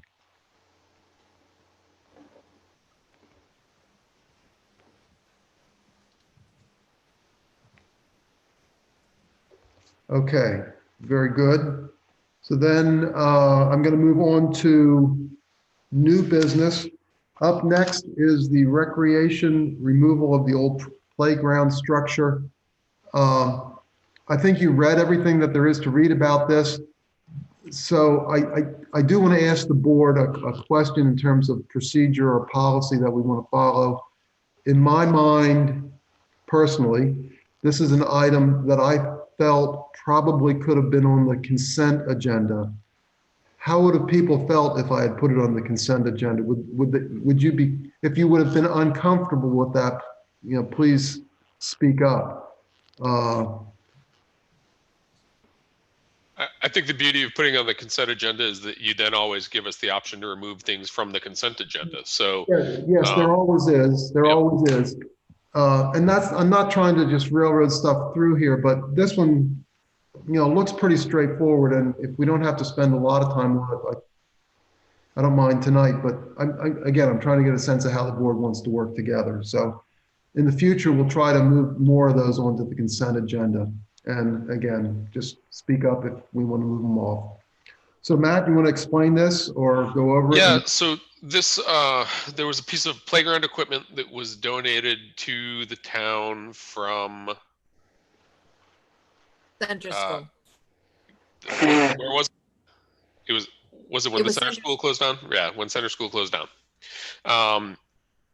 With the intention of putting it up at the future playground site. Since the donation, the site plan changed, the fundraising went over to the Friends of Recreation program, and it sat unused, untouched for quite a while. The truth is, as you can actually see it in one of the photos that the recreation director sent us, the legs for the center piece of equipment were cut. So there was some discussion on the rec commission whether we could even safely install this piece of equipment anywhere. The slide is certainly in need of replacement. So all in all, the suggestion of the recreation commission and the recreation director is that we're better off scrapping it. And then when the funds are raised through the nonprofit group to get the playground built, either through fundraising or through the grant proposal, which is still out there for funding through Land Water Conservation Fund, we're not going to need this piece of equipment. So that's generally where they're coming from. So they're just looking for permission to recycle the recyclable parts and throw away the rest. Beth? So new legs were bought. So I know that whoever cut it, they bought legs for it. I'd rather, can't we just try to like donate it to someone, like a church preschool or something, like, then just recycle it? What's the liability claim? If we give it to a school, we covered if something happens? Leave it by the road and say, put a free sign on like everybody else does? Truthfully, the town's liability is part of the reasoning for wanting to get rid of it. The kids have been playing on it. I'm sure we've probably got bees nesting in the poles and stuff at this point. So, but yeah, I mean, I'm not dead set on throwing this thing away. I just think it needs to be removed from where it is. I don't really care where it goes. I just would rather someone get to use it than throw it away. I mean, doesn't make any difference to me. I just hate to throw it away. How about a motion that basically says that they're authorized to remove it with the idea that it would be put to the best future use possible, including, like you said, Beth, other users or something like that. Tim, weigh in, please. No, John, good. You want to say something first? Oh, John, go ahead. Okay. I'll speak after you, Tim. Can we just like move it down by the side of the, not the side of the road, but side of the driveway, and on that sign, put, free or take, or? Well, like the church next to the town hall, they opened up a preschool. I mean, it might be good to we offer it to them since they let us use their hall all the time. I mean, just, I don't know. Yeah, that's good. It's a good point, Beth. Yeah. Maybe Diana could, touch base with them and feel out the other places in North, the daycare centers or whatever, and if not, we'll scrap it and we'll take care of it, Yeah, can we make the motion as, Well, you're making the motion, Matt, so it's up to so you. I'd like to make the motion that The way she feels. we instruct the recreation director to basically Use your best judgment, make I know. attempts to rehome the equipment, and There you barring that, to have it disposed of. Did you say rehome the equipment? Yes, I did. There you go. Okay, so John has a point to make. Go ahead. Yeah, I think you need to check with Primex just to make sure there's no attached liability from the next user. I thought that was a point, Timothy, that. Okay. What I was bringing up, if we give it to a church or a playground set, or, what's the liability? Oh, they gave it to us and my kid fell off and broke his arm, so. Yep. So I think we need to clear it with Primex first. yeah. Well, why don't you do it, make the motion pending approval from the insurance risk. There you go. Okay, that's good. So Matt, I'll amend my motion to include approval from Primex. Okay, good. Thank you. And we have a second from Tim. Further discussion? Okay, hearing none. Tim, how do you vote? Yes. Matt, Yes. Beth, Yes. and Hal is yes. Okay, so I thought that was a good discussion, and John, thank you for the suggestion. I think that really addressed some of the No other. matter, John, let Diana know, or one of you two? Yeah, I'll talk to Thank her you. Yep. about it. Beth? Primex has a playground expert who comes around, makes recommendations on playgrounds. It is a very complex liability issue that you really need to be careful. You would not want to ever build a playground again with volunteers like they used to with tires and timber Right. because of the liability issues now. Yeah. I know that Barrington, they saved up and bought one that was over 100,000 for a playground. Tim? I know, probably 3 or 4 years ago, the Deerfield Elementary School where my son goes, we get together and we built a whole playground. I still got the book of all the different playground stuff. So I'll Yeah. give that to Diana or Matt to look through. I mean, it's all good stuff, Yeah. I mean, if someone very carefully follows all the liability, you can build it. But I've seen too many that were built without regard for the safety, and it does create a legal liability for the town. Yep. And I'm not familiar with what shape this is in, but while it would be nice to rehome it, I just want to make sure we're not creating a problem for the person who gets it that then comes back on the town. Right. Exactly, yeah. And When the Matt- school did their playground, we hired a foreman from the playground company, and then parents worked under their direction. Right. I think Matt, that's, I was just curious. I was curious too, where we were, well, where you guys were on the fundraising. So the Friends of Northwood Rec fundraising effort is somewhere hovering around $40,000 right now, I think. Ooh. So a good chunk of change in the bank. There's been a lot of really good progress made there. So What's your goal? What's the top out to buy the stuff? What are we at, what are you looking for? I mean, we're gonna want something that is probably gonna fall between 50 and 100, and that's uninstalled. Ooh. But it's a really pricey stuff. It's shocking. We could do something small around 50. We could do it.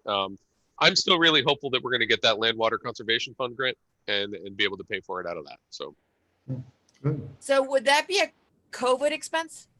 I don't think we can make that argument. No, but we could hire Finn as our consultant. He's right there. Yeah, he's got to take on that job. I think he looks bigger than last meeting. Okay, we did vote on that, didn't we?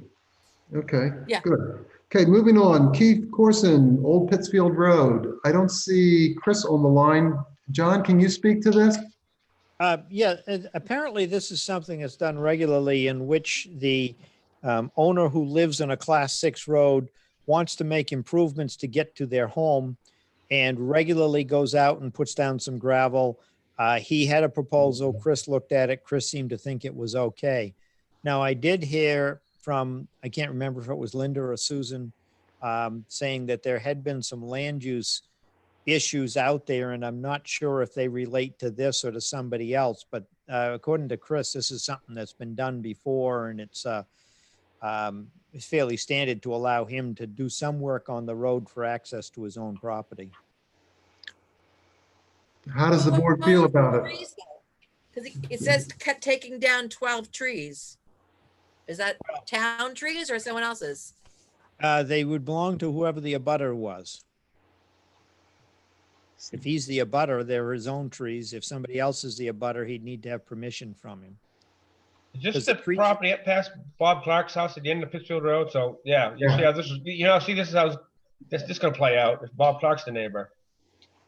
So, yeah. No So comment. let's do a little more investigation before we give a chainsaw.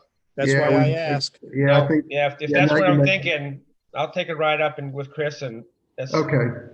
Yeah, why don't you and Chris go up and find out, because I don't know what the neighbors' situations are or whose trees they are. So yeah. Is that the old Larry Cleesby property, correct? Yeah, I'm pretty sure. We've yeah, let's be careful. Yeah, there's a bunch of stuff going on up there. I mean, because to put gravel down and replace the culvert's one thing, but to take down trees, I don't know who the trees belong to.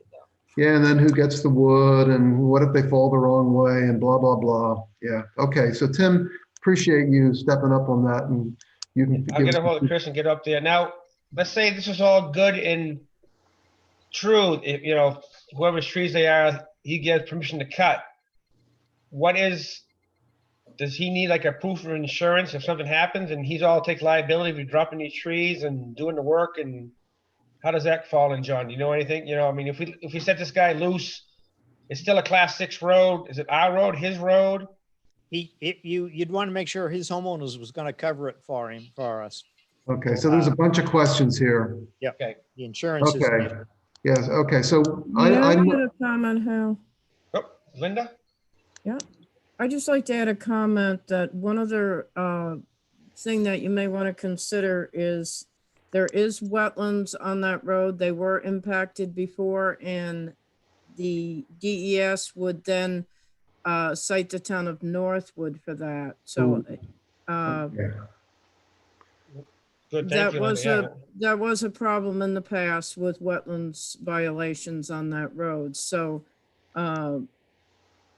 did he actually present a hand-drawn plan of some type as to where? Yeah. Maybe Tim, can you sit with Chris and Linda on this, please? Yeah. I think getting all the heads together that know about this would be. I think he wants to clear cut right over the old Turnpike Road too, Linda. Careful now. No. Okay. No, I touch base with him. Okay, yeah, let's get. I'll send you a picture of the map. Yeah, actually, Lisa, can you just forward to Linda the set of documents that Mr. Corson sent in? Because I thought it was pretty complete. It's pretty, detailed. And I think if she sees that and has a chance to talk with Chris and Tim, I think we should be able to get this to resolution next meeting. Well, it certainly is standard practice to allow that, and it has been done in the past, as John said, on many class 6 roads. The concern on that particular road would be not only the things that were stated, but also to ensure that there were no wetlands in the area that was being. Yeah, no, I think it's a good consideration. Let's make sure we know what's going on here before we act. Thank you. Okay, Yeah, and thanks for speaking up, Linda. And Tim, thank you for volunteering. And one last point, the board could require a bond of him to do the work, and then release the bond. I know loggers regularly have to do that Mhm. when they're on Yeah, roads, so it's a consideration. that's a That's a good possibility. point. I mean, Mhm. I think there are a number of things to look at. Okay, well, let's come back with some concrete stuff. I mean, we don't want to delay the guy too long, but we need to do it right. Okay, moving along, appointment of ballot clerk. Judy Burke has been active in some town activities. I know I served on the Economic Development Committee with her. She also has been involved in a few other things. She, in an email, a part of it expressed an interest in being a ballot clerk, which I forwarded to everybody, just the excerpt of that. So I'd like a motion to appoint her to a ballot clerk. So move. Do we have a second on that? Second. Thank you, Matt. Any discussion? Hearing none, roll call vote. Matt, Yes. Beth, Yes. Tim, Yes. and Hal, yes. So thank you very much on that. Okay, next up is, obviously everybody knows we've got, no, I shouldn't say that. The four of us know we got a vacancy. It was posted that we're looking to fill that vacancy on the select board. Tonight, what I'd like to suggest we do is try to come to grips with what our process for finding a person to replace Jim will be. I think we have to consider a couple things, including whether or not we extend the posting period. Then we need to consider, are we going to have an interview process or things like that? And try to at least flush out a timeline. This is something that I did not prepare a straw man or an initial proposal for. So as a minimum tonight, I would like to decide whether we are going to permanently close the application period or whether we would like to extend it. And if we want to extend it, how far do we want to extend it? So let's just start the discussion. And Tim, I saw your hand up. Do you want to start the discussion for us, please? Yes, because I don't have all the information of all the people who got sent in, so we need to extend this. I know, well, to be honest with you, I'll say Mr. Jandabar called me the other day and asked me if I got his email that he sent in. Haven't heard anything from him, so. Okay, so what we've been doing, and I'll ask Lisa to speak up, if they come to me, I've been forwarding them to Lisa and asking her to acknowledge that we got them and thank them for throwing their hat in the ring. Yep, he did tell me he got that. So I think what we should do, Lisa, is, well, I mean, just a suggestion. Let's list, are you prepared to list off who has applied so far? Or am I? Yeah, and they're in your packet, Tim. The ones that got mailed out? There were some, but then people did it after that, so I couldn't do that, so I put it in the emailed packet. Okay, when did that get sent out? The packet got sent out No, Thursday. I got the 4 or 5 in the packet in the mail the other day. But whatever you sent on a computer today, I worked till 5:30 this afternoon and just got home, so I don't have a lot of time to look at the computer when I get home, so. I actually sent it out twice by accident this morning, once at 8 and once at 10. Okay. Okay, Yeah, so. okay, so I think to Tim's point, he at Gotta least. push it out a couple more weeks for, we have all the information, and it was just on the website, okay? So my point was, if anybody watching last week's meeting knew it, but any other Joe public who wasn't watching the meeting, how would they know to go online and look under vacancies for selectmen? There's no other postings, no other listings. So. Right, that's a good point. It needs to be out there and more, even if we put it on the rec board up here at the ball field or something to get more advertisement, I guess, because. At this point, can I make my shameless plug for the newsletter again, or have you heard that enough? But like I said, if nobody, people weren't watching the meeting, how do they know something happened? Tim, it's a good point. So let's agree now. How do we want to address it? Well, first off, it doesn't make much, I mean, we can have that discussion if we want to have a general discussion on how to improve communication.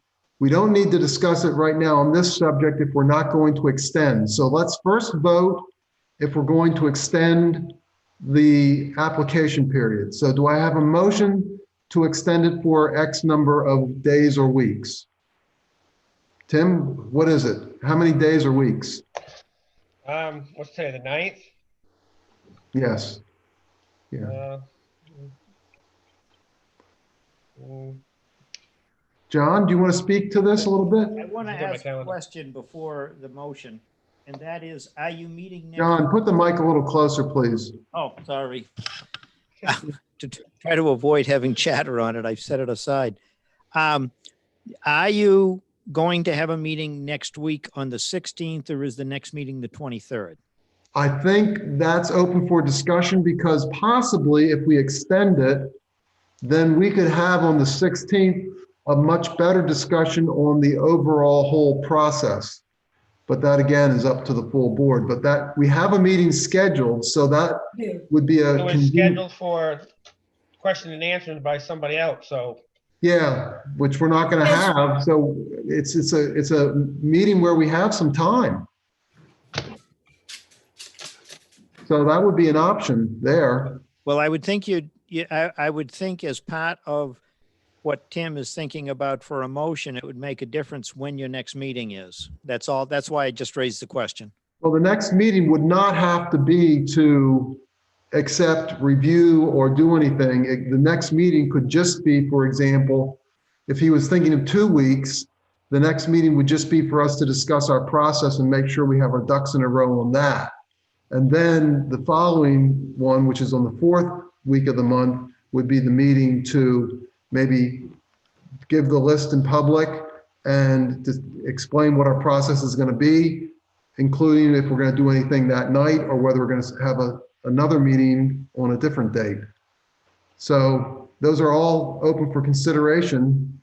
So Tim, what would you like to propose? I like first to propose, where are we going to post it?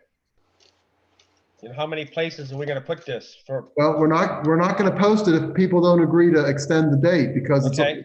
yeah. So extend at least to the end of the month so we could get more people involved and make sure we get enough, you know, like I said, if we extend it, I want to make sure it's posted in a lot of different places. Give everybody a fair share. okay, so you're suggesting post it through the end of the month. Or at least to the, the 26th. Okay, so let's get that timing fixed first, and then separately, let's discuss how we're going to post it, because I think there's 2 separate considerations. So do I have a second on continuing the posting through the end of the month? Second. We have a second, so now discussion. How do people feel about the timing? Matt? So, I mean, it was open long enough to get 8 really solid candidates, and by extending the deadline, we're effectively reducing their chance of, I mean, I don't understand why we're extending it when we've got qualified candidates who were able to meet the deadline. We might have qualified candidates who haven't heard about it yet.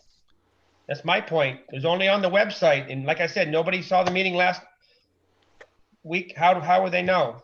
Well, I went straight to the handful of people I thought would do a great job. Did you? I called a few people too, but I'm not, we shouldn't, you know. I mean, we're the ones picking, right? That's kind of the whole point. It's our vacancy to fill as the board. I don't, you know, maybe it's the teacher in me, but if your work is late, I don't accept it.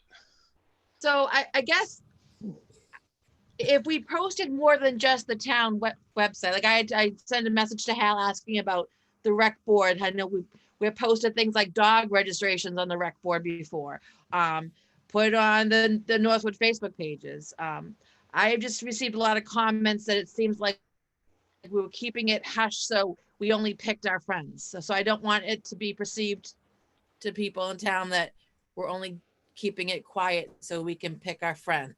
Yeah, I think there's a point though to be made, and that is, and I hate to keep making this plug, but we as a town do not have good communication methods. We do not even have an official town Facebook page, not an official one. So to post it on somebody else's Facebook page, I'm not sure, qualifies. The official means that we have are the following, as best I know. The website. That's it. But I don't think that's good enough. Well, then let's That's- decide. Okay, so then I We might should give, have your email blast would be great, but we don't have it. we don't have it, exactly. So the next option that comes to mind, and then this would fall more into Tim's timing, we can do a mail to every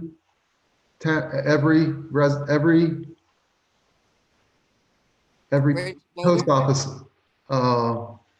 We can do a mailing to every post office address in town. Household is the word you're looking for. No, I don't think it's household. It's a different word. But basically for $500, we can send a letter saying there's a selectman, a one-page thing. I think it's $500. It's certainly an option, but then if we take that option, that requires more time. Susan, did you want to make a point? I just have a question because the way I read the RSA, and I don't know how long it's been since this happened in Northwood, but it sounded like if something has been put in place that where if the town doesn't. Yeah, if the town doesn't do something, then the court will. Well, if the town doesn't like who you've picked. So I'm not sure, no? No, the RSA says, the RSA is very clear. I heard it wrong from my husband. Yeah. But anyway, if you guys don't decide on something. Then the court chooses. If we don't decide, the court chooses. That's the rule. Okay. It doesn't say when the court chooses. And, quite frankly, if we have a process that says. I misunderstood the RSA. I Yeah, apologize. the RSA is very clear. If we don't appoint somebody can petition the court and the court will assign somebody. That's exactly, okay. You're right. It doesn't say when they'll do it or how they'll do it or the timing to do it. I think that's the problem. And I can tell you that if we have a plan of action, which is what I'm trying to get to, the court won't be able to take action because they're going to say, implement your plan. So if our plan, for example, says do it within 3 months, then the court won't take any action and won't accept any action for 3 months. If we don't do anything, including not coming up with a plan, then the court's going to accept the petition pretty quick, and that'll happen pretty quickly, my guess. So anyway, we're back to the discussion. How long are we going to extend it? And I would now admit that maybe how we post it will affect the timing. So I guess they need to be coupled. What's the board's pleasure? I'll tell you what, my dog's growling at something. I need to use the restroom. How about we take 5 minutes to think about this and come back and be ready with some maybe fresh ideas. So 5-minute recess. Okay.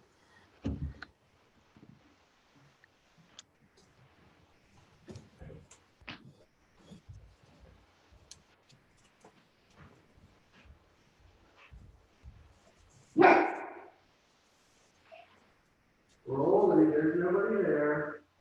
Just a lot.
So Catherine, where's Finn?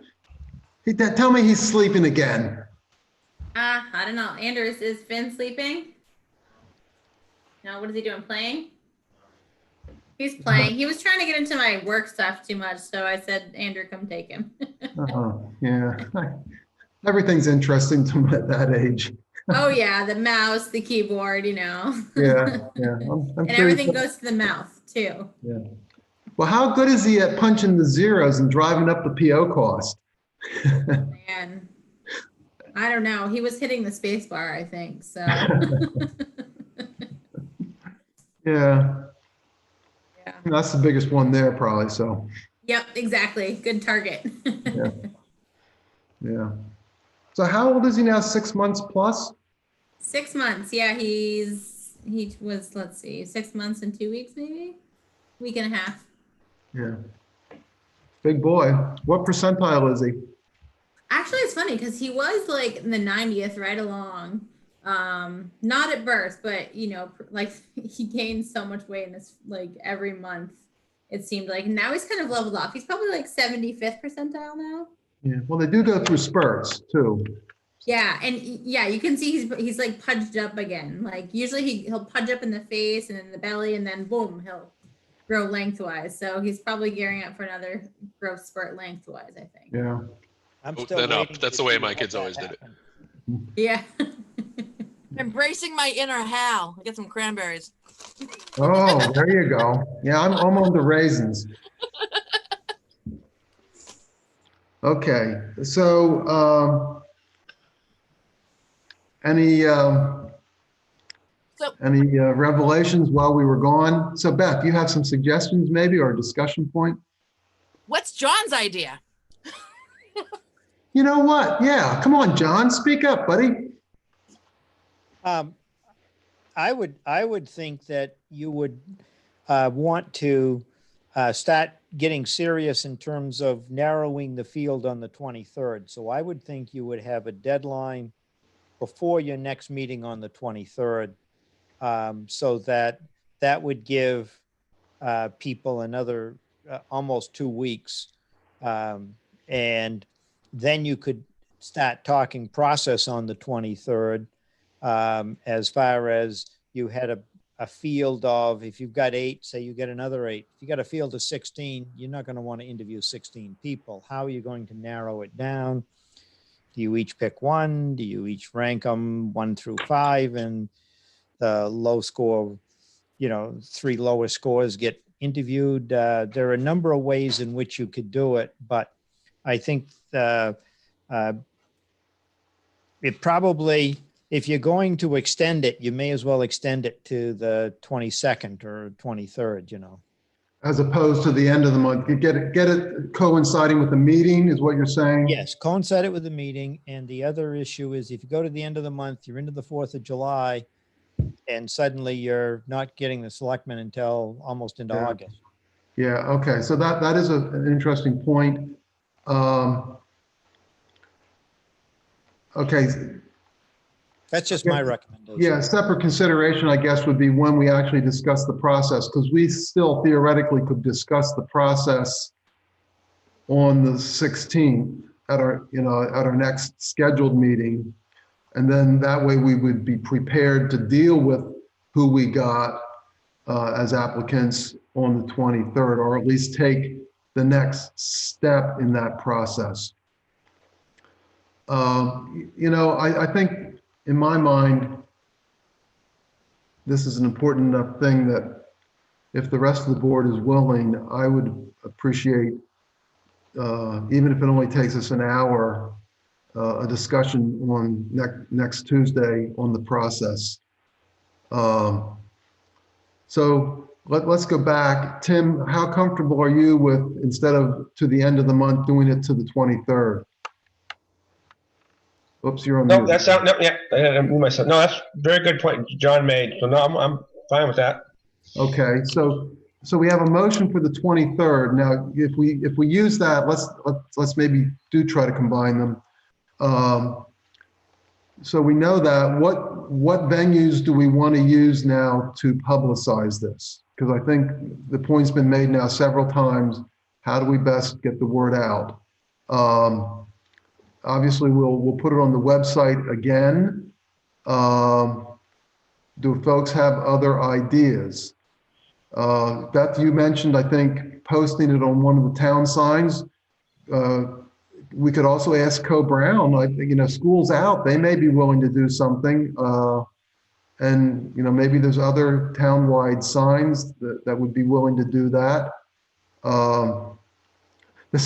Tim, this just reminds me, do we have the old Co-Brown school sign still in the garage, or did we ever get that or anything? No, I'm supposed to pick it up this weekend. Chris was busy trying to finish up North Barnstead Road, so.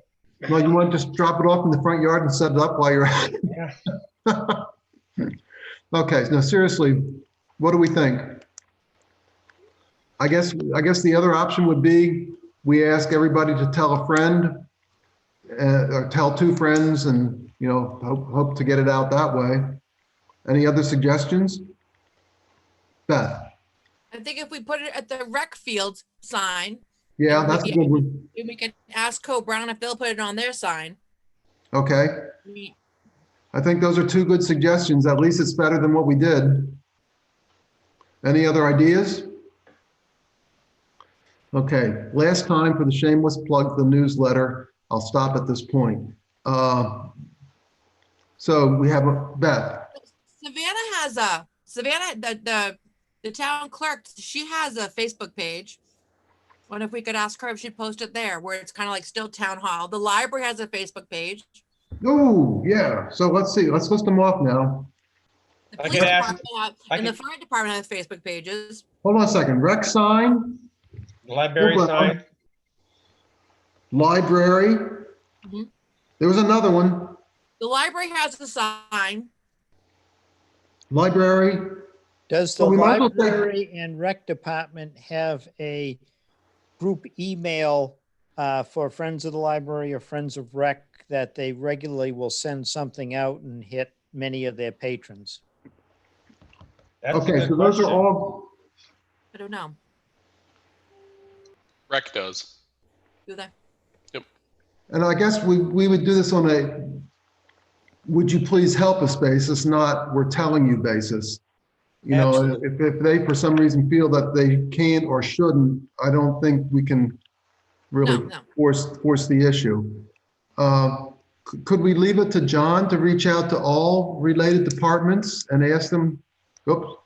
I was going to say, some of you know better the individuals who control the rec signs and some of these other signs.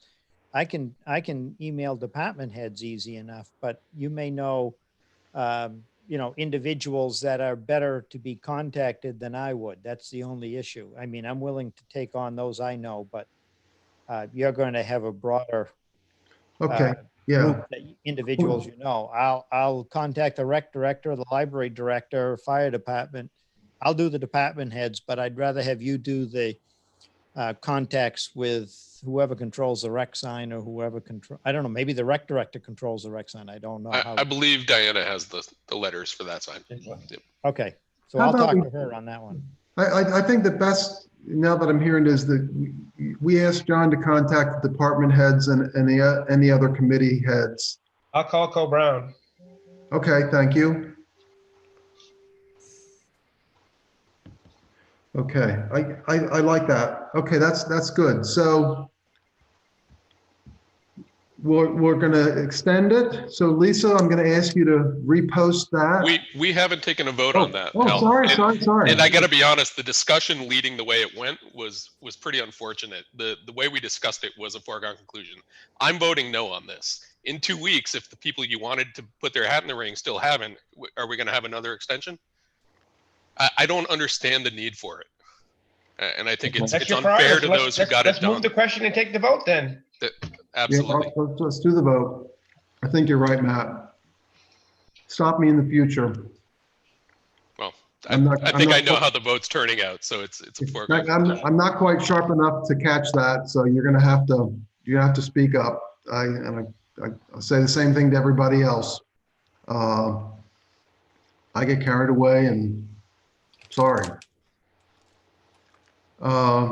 Okay, so Matt's calling for a vote. So it'll be a roll call vote. Let's see, Beth. Whoop. Beth, we're voting. Oh, I froze. I know, I froze. yeah, I Yeah. didn't think. Okay, so Beth is a yes. Tim, Yes, extend it. Matt, No. and Hal is yes. Okay, so we're extending it to the 23rd.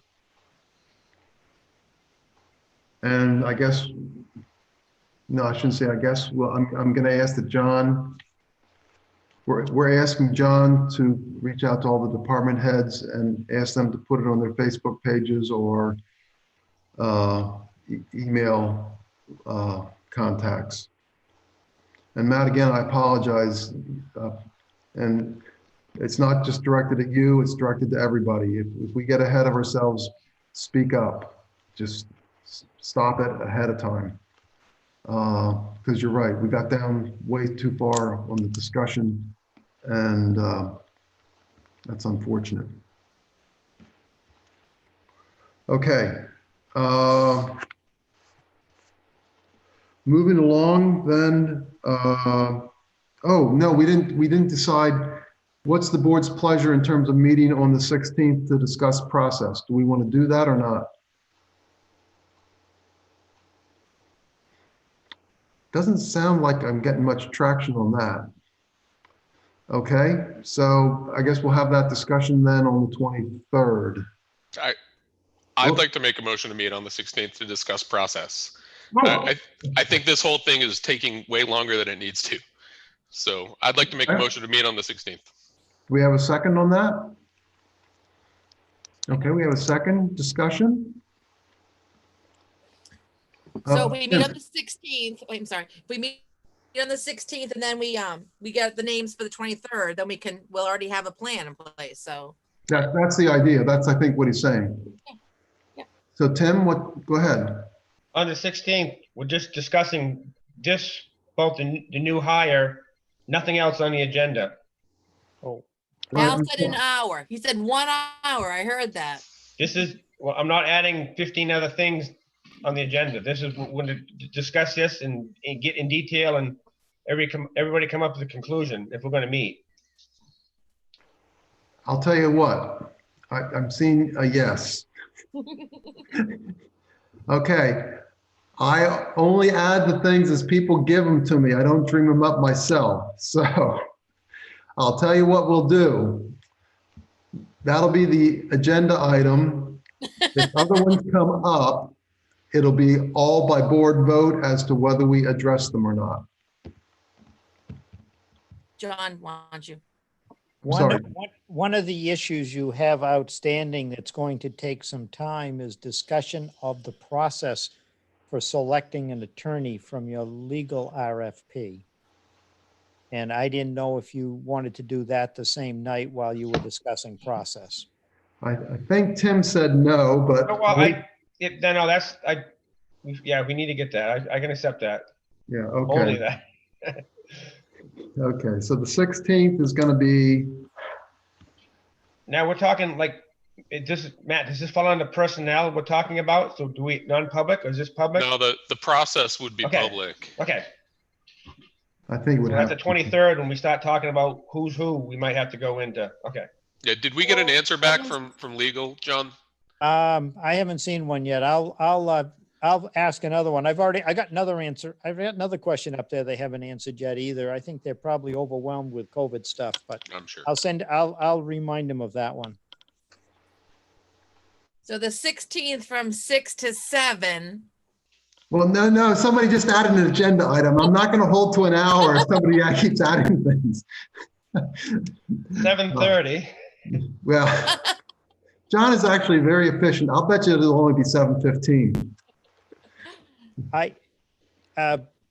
When you sent out your legal RFP, did you include in it what the standards of evaluation were going to be? I have no idea.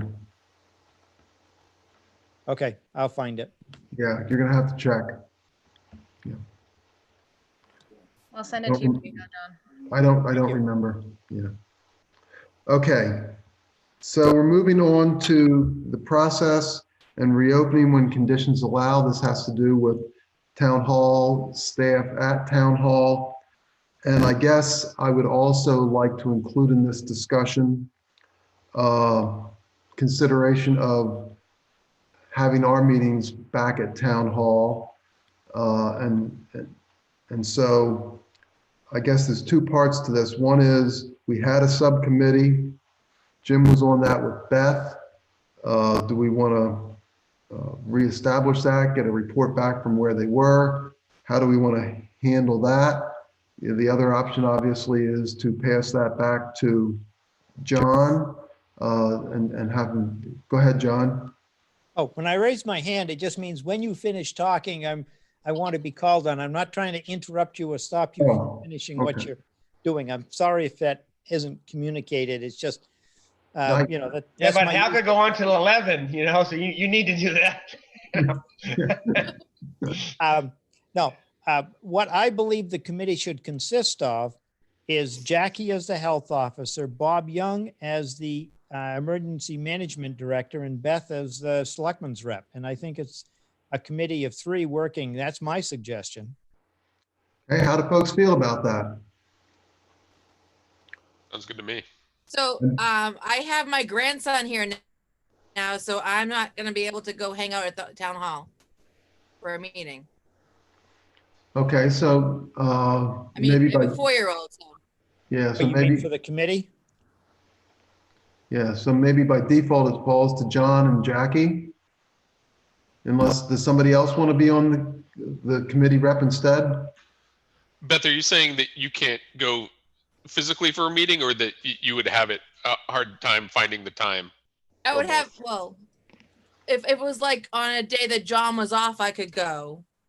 But like I can't bring a 4-year-old to the town hall. That would wreak havoc. I'm just, my only thought being that until we take some sort of action, Yeah. my assumption would be that we would still be conducting most of this work via Zoom, especially if it's going to be a public meeting. When we went to the town hall, I mean, we took over because there seemed to be no, we voted to get a plan because there was no plan. That was Right. that was the reason why.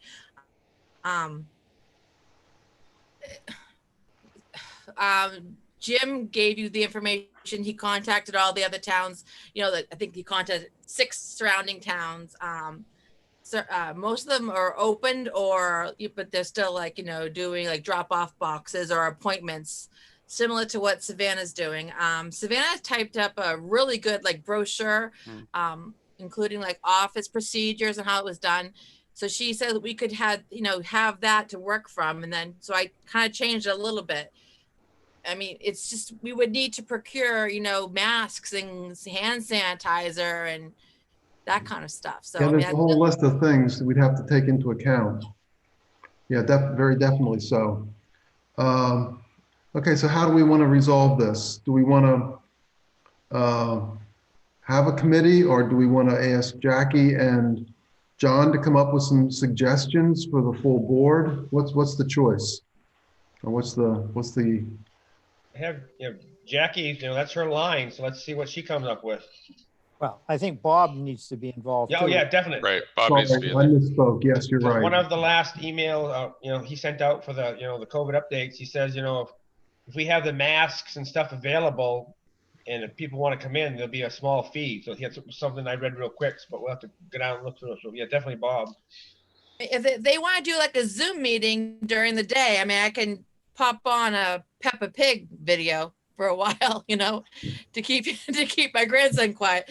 I just can't physically bring him to the town hall. That would, it just wouldn't be, you know. I think, you know, your input's important, Beth. John, do you see any reason you can't do that meeting by Zoom? No, I think we could do it by Zoom.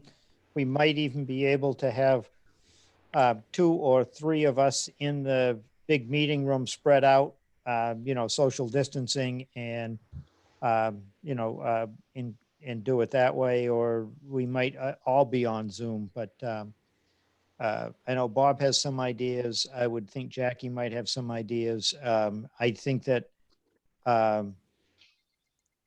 the big issue with getting back into the meeting room is, you know, how you manage the number 10, which my understanding is going to that when they lift the stay at home order, they're not lifting the emergency order.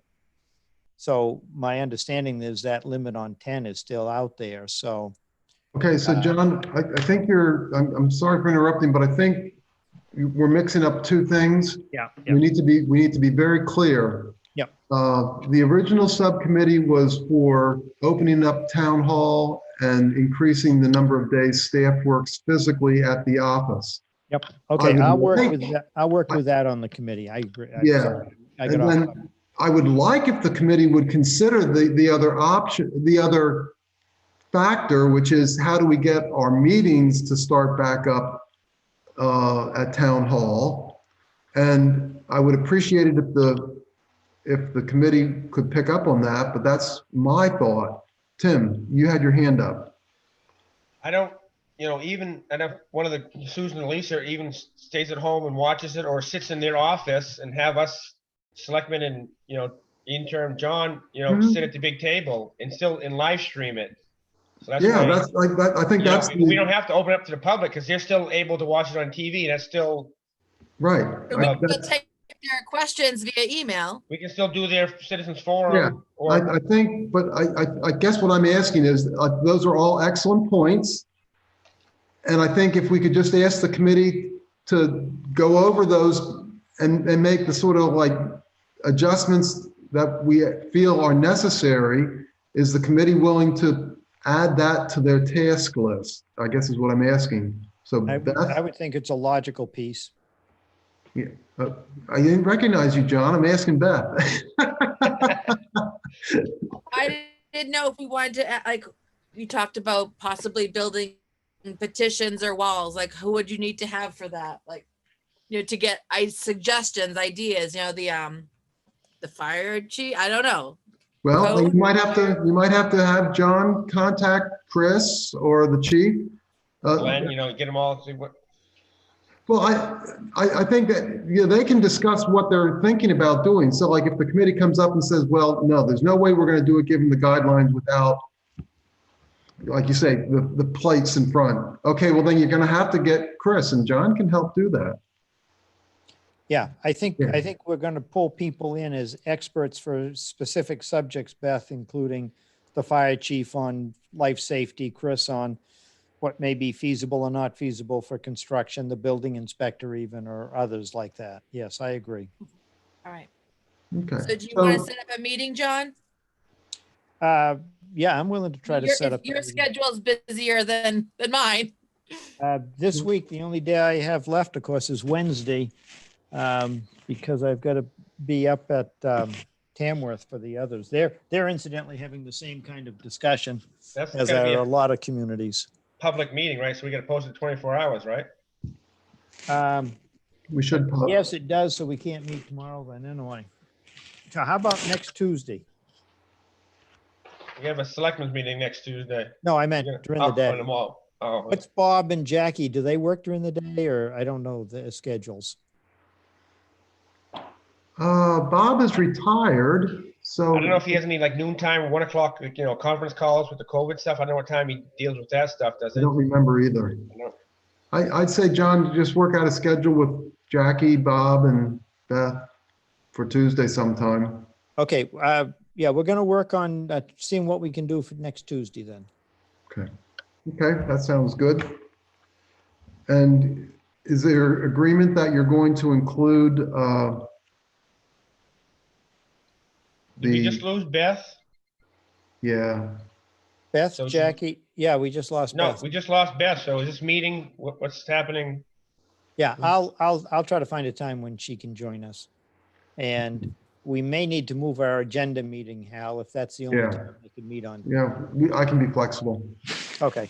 You make first choice for the committee, and then we'll adjust from there. And, Lisa, you just have to adjust with me. Okay. Al, I don't see Beth on the screen anymore. Did she lose connection? I don't know. So somebody, We have a quorum, but I'm kind of hesitant to continue without her. well, said any time that somebody loses connection, But we don't know if we don't know what the circumstance is. she just texted me. She lost signal. So Okay. Well, if she doesn't, should we give her 5 minutes? Let's not, I think what we have left are just information items, not action items. let's go. Yeah, you know what? You still have a quorum. You're good. We still have a quorum. We can at least listen, John. So yeah, let's go over this. Let's keep it to only informational for now, please. And then hopefully Beth can get online for the non-public.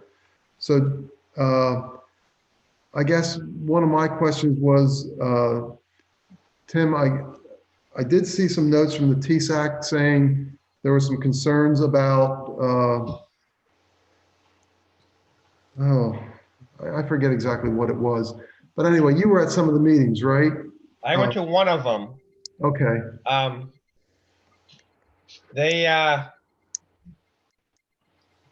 It was myself, Vina, Chris, Sherry, I forget her last name, and Margaret Walker. I guess first of all, we've got to, Chris and Vina, we got to, I guess there was a lot of stuff that Vina says the board voted in before I came on board. There was a couple meetings right around the election time that I haven't got the minutes from that meetings and stuff, what you guys voted on to give her, not, I wouldn't say power, but I guess you guys voted on some stuff to implement at the dump, transfer station, sorry. Yeah. And yeah, make sure, Careful. yeah.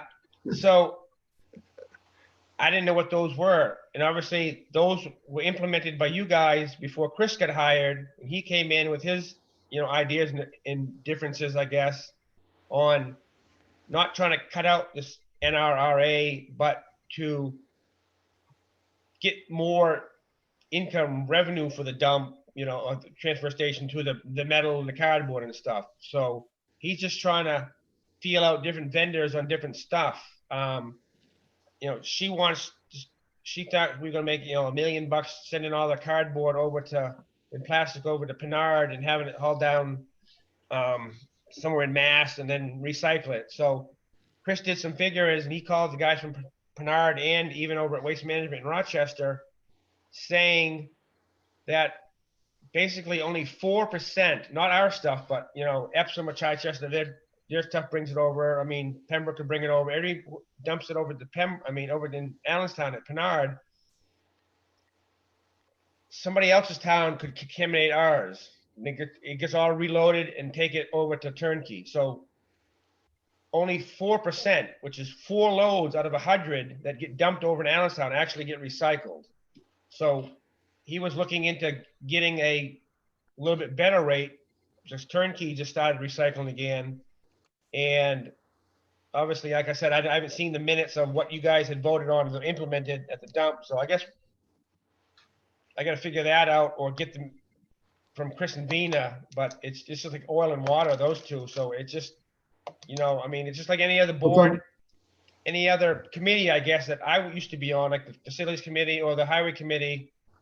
And they give us real good input. And then the board already decided, well, what do they know? We're going to do what we want. So, Okay, so and they so just want to know if they want to continue or not, because some of the stuff that Chris is doing, which I see 95% is headed in the right direction. 5% could be, brought back and curled, but so I just gotta, Okay, I think that helps get the discussion started. So I think the one thing that we as a board probably should discuss and agree on is what things do we want brought back to the board for an official decision? So, for example, I think, Tim, to your point, there was a board vote to send the plastic and cardboard down to that recycling facility in Massachusetts.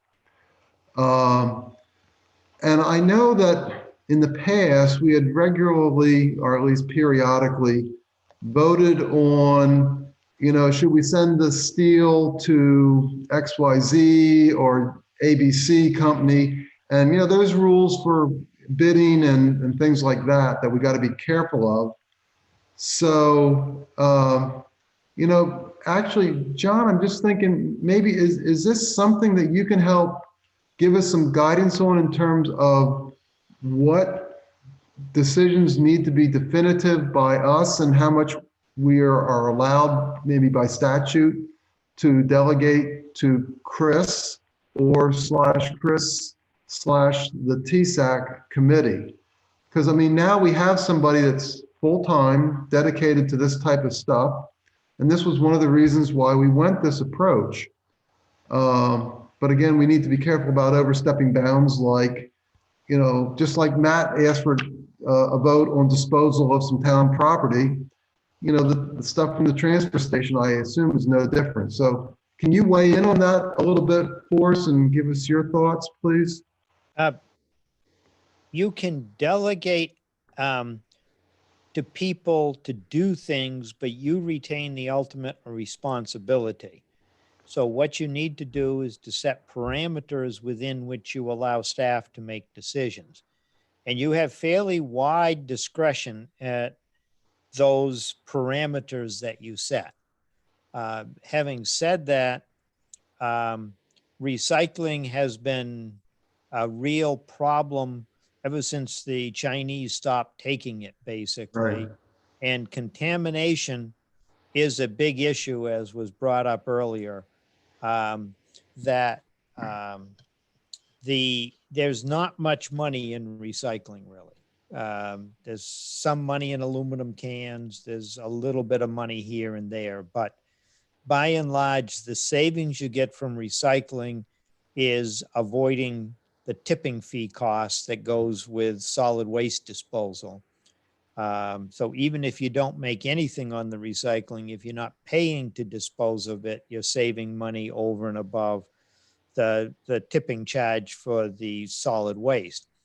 However, you still have a hauling charge associated with it. So it's not free. So it would be good to ask to have some kind of analysis. Who is the vendor who hauls the MSW from the transfer station? I think Catherine can answer that because we just signed a blanket PO two or three meetings ago. Do you remember who that was, Catherine?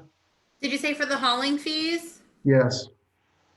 No, for the destination of the waste. No, I know that you hire contract haulers, but is it going to Pinard? Is it going to Waste Management, to Tree? Yeah, it goes to Waste Management. Waste Management, yes, yeah. It's going to Waste Management. And where does the recycling go? Is NRRA taking that?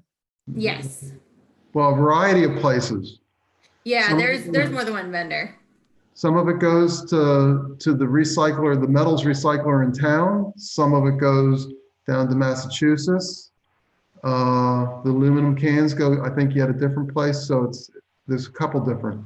And how was the decision made on all of those, that variety? Was it you delegated it to people who worked at the transfer station or to a committee that worked with the transfer station?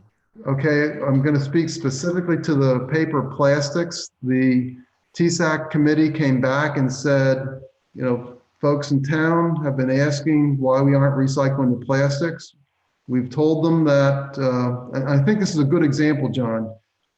We told them that right now it costs money to recycle plastics. It would probably be an extra $3,000 or $4,000, maybe $5,000 a year to recycle our plastics with the cardboard down in Massachusetts. That was somewhat offset by a slightly reduced hauling fee. But the board said, okay, if people are really pushing and they just want to see us recycle for the sake of recycling $4,000 Okay, we'll spend that money. So there's a good example where, just as you said, we're paying money to get rid of the recyclables. But Yes. that was a conscious choice the board made. To answer your question, the board made that decision. Okay. And that's why I was asking, are there RSAs that require us to do that? Because it's a town resource, so to speak. Or can that be delegated, as maybe Tim was suggesting, to the employees? Well, you only delegate it to the employees with clear parameters on what authority they have to make changes or where they send it. You don't want cases that have happened around the state of diversion of resources that should have gone to the town, not ending up as Yeah. resources for the town. So Beth is looking for 2 votes, I think. Not to interrupt you, John, but. Nope. Okay. Now go ahead. So, okay, so we can delegate it. There's no hard requirement like on a PO that the board has to rule on it. And I guess really that isn't a hard rule either, because we set where the limits are. Matt? But we'd have to sign off on any contract eventually, wouldn't we? Yes. Yeah. So that's sort of the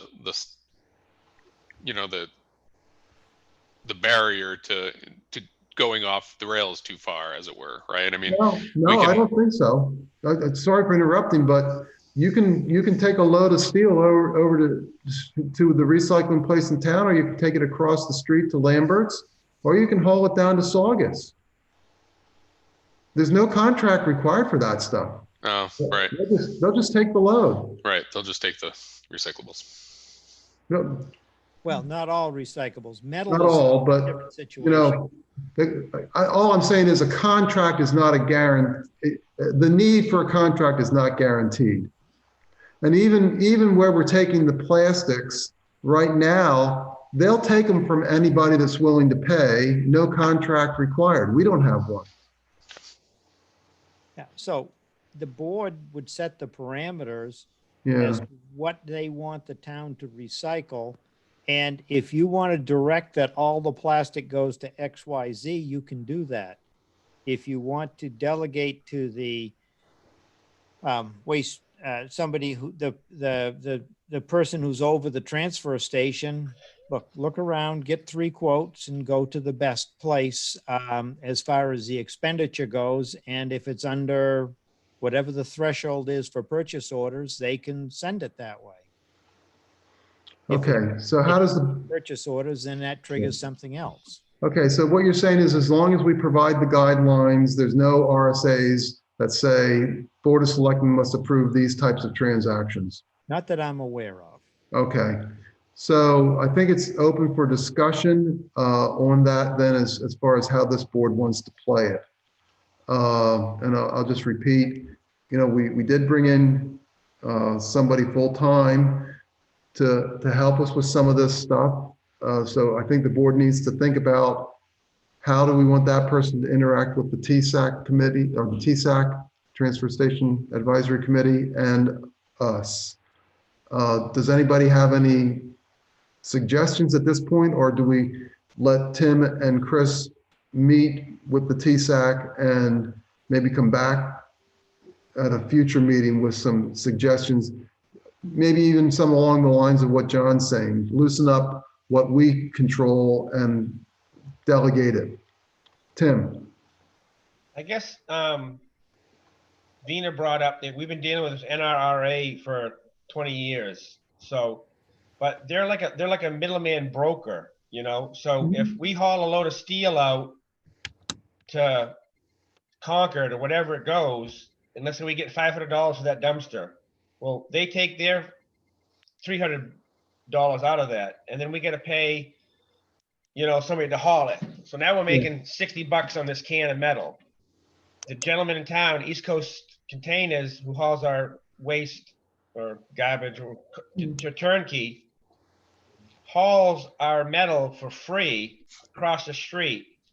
10 minutes later, we get a full check for $500. We're not paying a middleman. So basically, the way Chris described it to me, and I was there when he was calling around. He's like the middleman, but he's obviously not taking a cut because he's working for us. So we're not paying the middleman to make a phone call to find the best prices. He talked to Lambert's and Hardin's, and Lambert's is going to give us the best. They're giving us like 95 bucks a ton. Yeah. Steel. NRRA is giving 55, and plus they're taking a cut, so it knocks it down. So Yeah. we can still keep NRRA for 500 bucks a year for the classes and all the safety stuff, but we can cut out the middleman and start making the transfer station the money instead of giving it to somebody who just picks up the phone because what's the best prices today, calls back and say, okay, take this can to, Webster. That's the recycling place. So, I mean, I think he's doing the job. And like I said, within 3 or 5 years, I forget what our contract is with Lamprey. Of course, there's no more Lamprey, but we're in it for another 3 or 5 years. He's also calling waste, and I can't find the figures right now that he gave me a while ago. But right now we're on pace to spend almost 35,000 to recycle the cardboard and plastic. I know something's got to be done. And then there's Turnkey is giving us a price. It's the same deal. They go over there and they dump it out on a big pad. They pick all the good stuff out, and all the bad stuff is already there. They just push it over the hill instead of having it go to Pinard in Allenstown, go to Massachusetts, and they reject some of it, and have it Pinard. Whatever in Massachusetts, where it was, they have to haul it way up to Turnkey. So he's looking into the better prices to cut down on the fuel cost and all the trucking costs, and lock us into a contract because we're going to run out in 3 or 5 years, I think. So. Matt, you want to weigh in? Yeah, so I think the issue we have is that it sounds like this is more of a human issue than a dollars and cents issue, right? So Well, that's why I was asking what, yeah. I think we've got a committee that has been in existence since before we had a public works foreman. So I'm wondering if it might be helpful to invite TSAC to a full board meeting to almost, to basically mediate a discussion of each person's roles, responsibilities, and just so folks are clear. We've got some really great volunteers on that committee who I'd hate to lose their voice and their input, but at the same time, I want to make sure that we're doing our taxpayers the best service. So it seems to me that a 30-40 minute discussion could go a long way to figuring some of this out. Okay. There's really not much discussion at the meetings. It's pretty much, Margaret takes the notes and Vina talks for an hour. So, when they say the board discuss stuff, the TSAC committee, I guess, discuss stuff, it's pretty much what Vina wanted. So I really didn't get the input of everybody has like a full membership of that committee. It was just kind of like whatever Vina's wish list was. That's my interpretation of what I saw at the meeting that I went to. So I just want to bring that back to you guys. That's how I interpreted it. So if, like I said, Matt, if I feel very comfortable if we invite him in just to give everybody the vision of what everybody thinks this TSAC meeting is all about. I have a question on that, Matt. Actually, I'm going to express a concern that mediating that might be difficult, especially given that we need to act as a board. I'm certainly willing to give it a try, but do you possibly have any other suggestions as to how we might come to a good conclusion on that? For example, I'm willing to let Chris and Tim have that discussion with the TSAC committee and come back to us. Are you comfortable with that? Sure. Yeah, I just want to make sure that folks have a chance to speak and be heard from every side of this issue. Okay, so I think you're really saying maybe it should be in a select board meeting then. It's fine with me if it's Chris and Tim going to meet with TSAC. I just want it to feel, I don't know. I think one of the things we're not always great at in this iteration of our board is the humanistic aspects of management, right? So making sure that we are being open to and supportive of the fact that these are volunteers at the end of the day. And I want to make sure that they feel that they're being heard and respected. So whatever makes that happen is what I'm going to support. If we could look back on what you guys decided, because I said, Vina said on the last minutes that I read, you guys voted on implementing something back on March 9th, the day before election. So I don't know what that pertained of. You guys said some, I know because you guys voted on that recycling before that, but whatever you guys, we look back in the notes of minutes, if somebody can find me your board minutes from that. How about we have Lisa send you the board minutes? Wasn't it fees or something? Remember? I'm not sure what you guys voted on that Monday before. Let's just have. We're not going to solve it tonight. Let's just have Lisa send the minutes to Tim. Somebody can do a search for transfer or TSAC, and. Well, I'd like to have the minutes from your meeting, the March 9th meeting, because she said, or the TSAC, what were you talking about, Hal? The board that's meeting what I'm talking about. Just go into all the meeting minutes, search back through the last, let's say, at this point, 6 months. Just do a word search on the Word documents and find any of them that have, any minutes that have transfer station or TSAC in it, and you'll get the minutes. Vina gave us a handout, remember?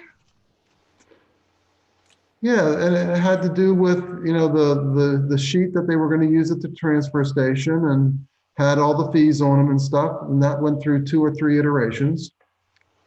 Yeah, that whole thing was documented. It should be in the minutes. So. Was it in the minutes though? Because she came to everyone's house and gave us another copy. The March 9th meeting was a non-public meeting. They were all around. Yes, that's what I'm confused about. No, everything we did with TSAC was public. So Lisa, you're just going to have to search.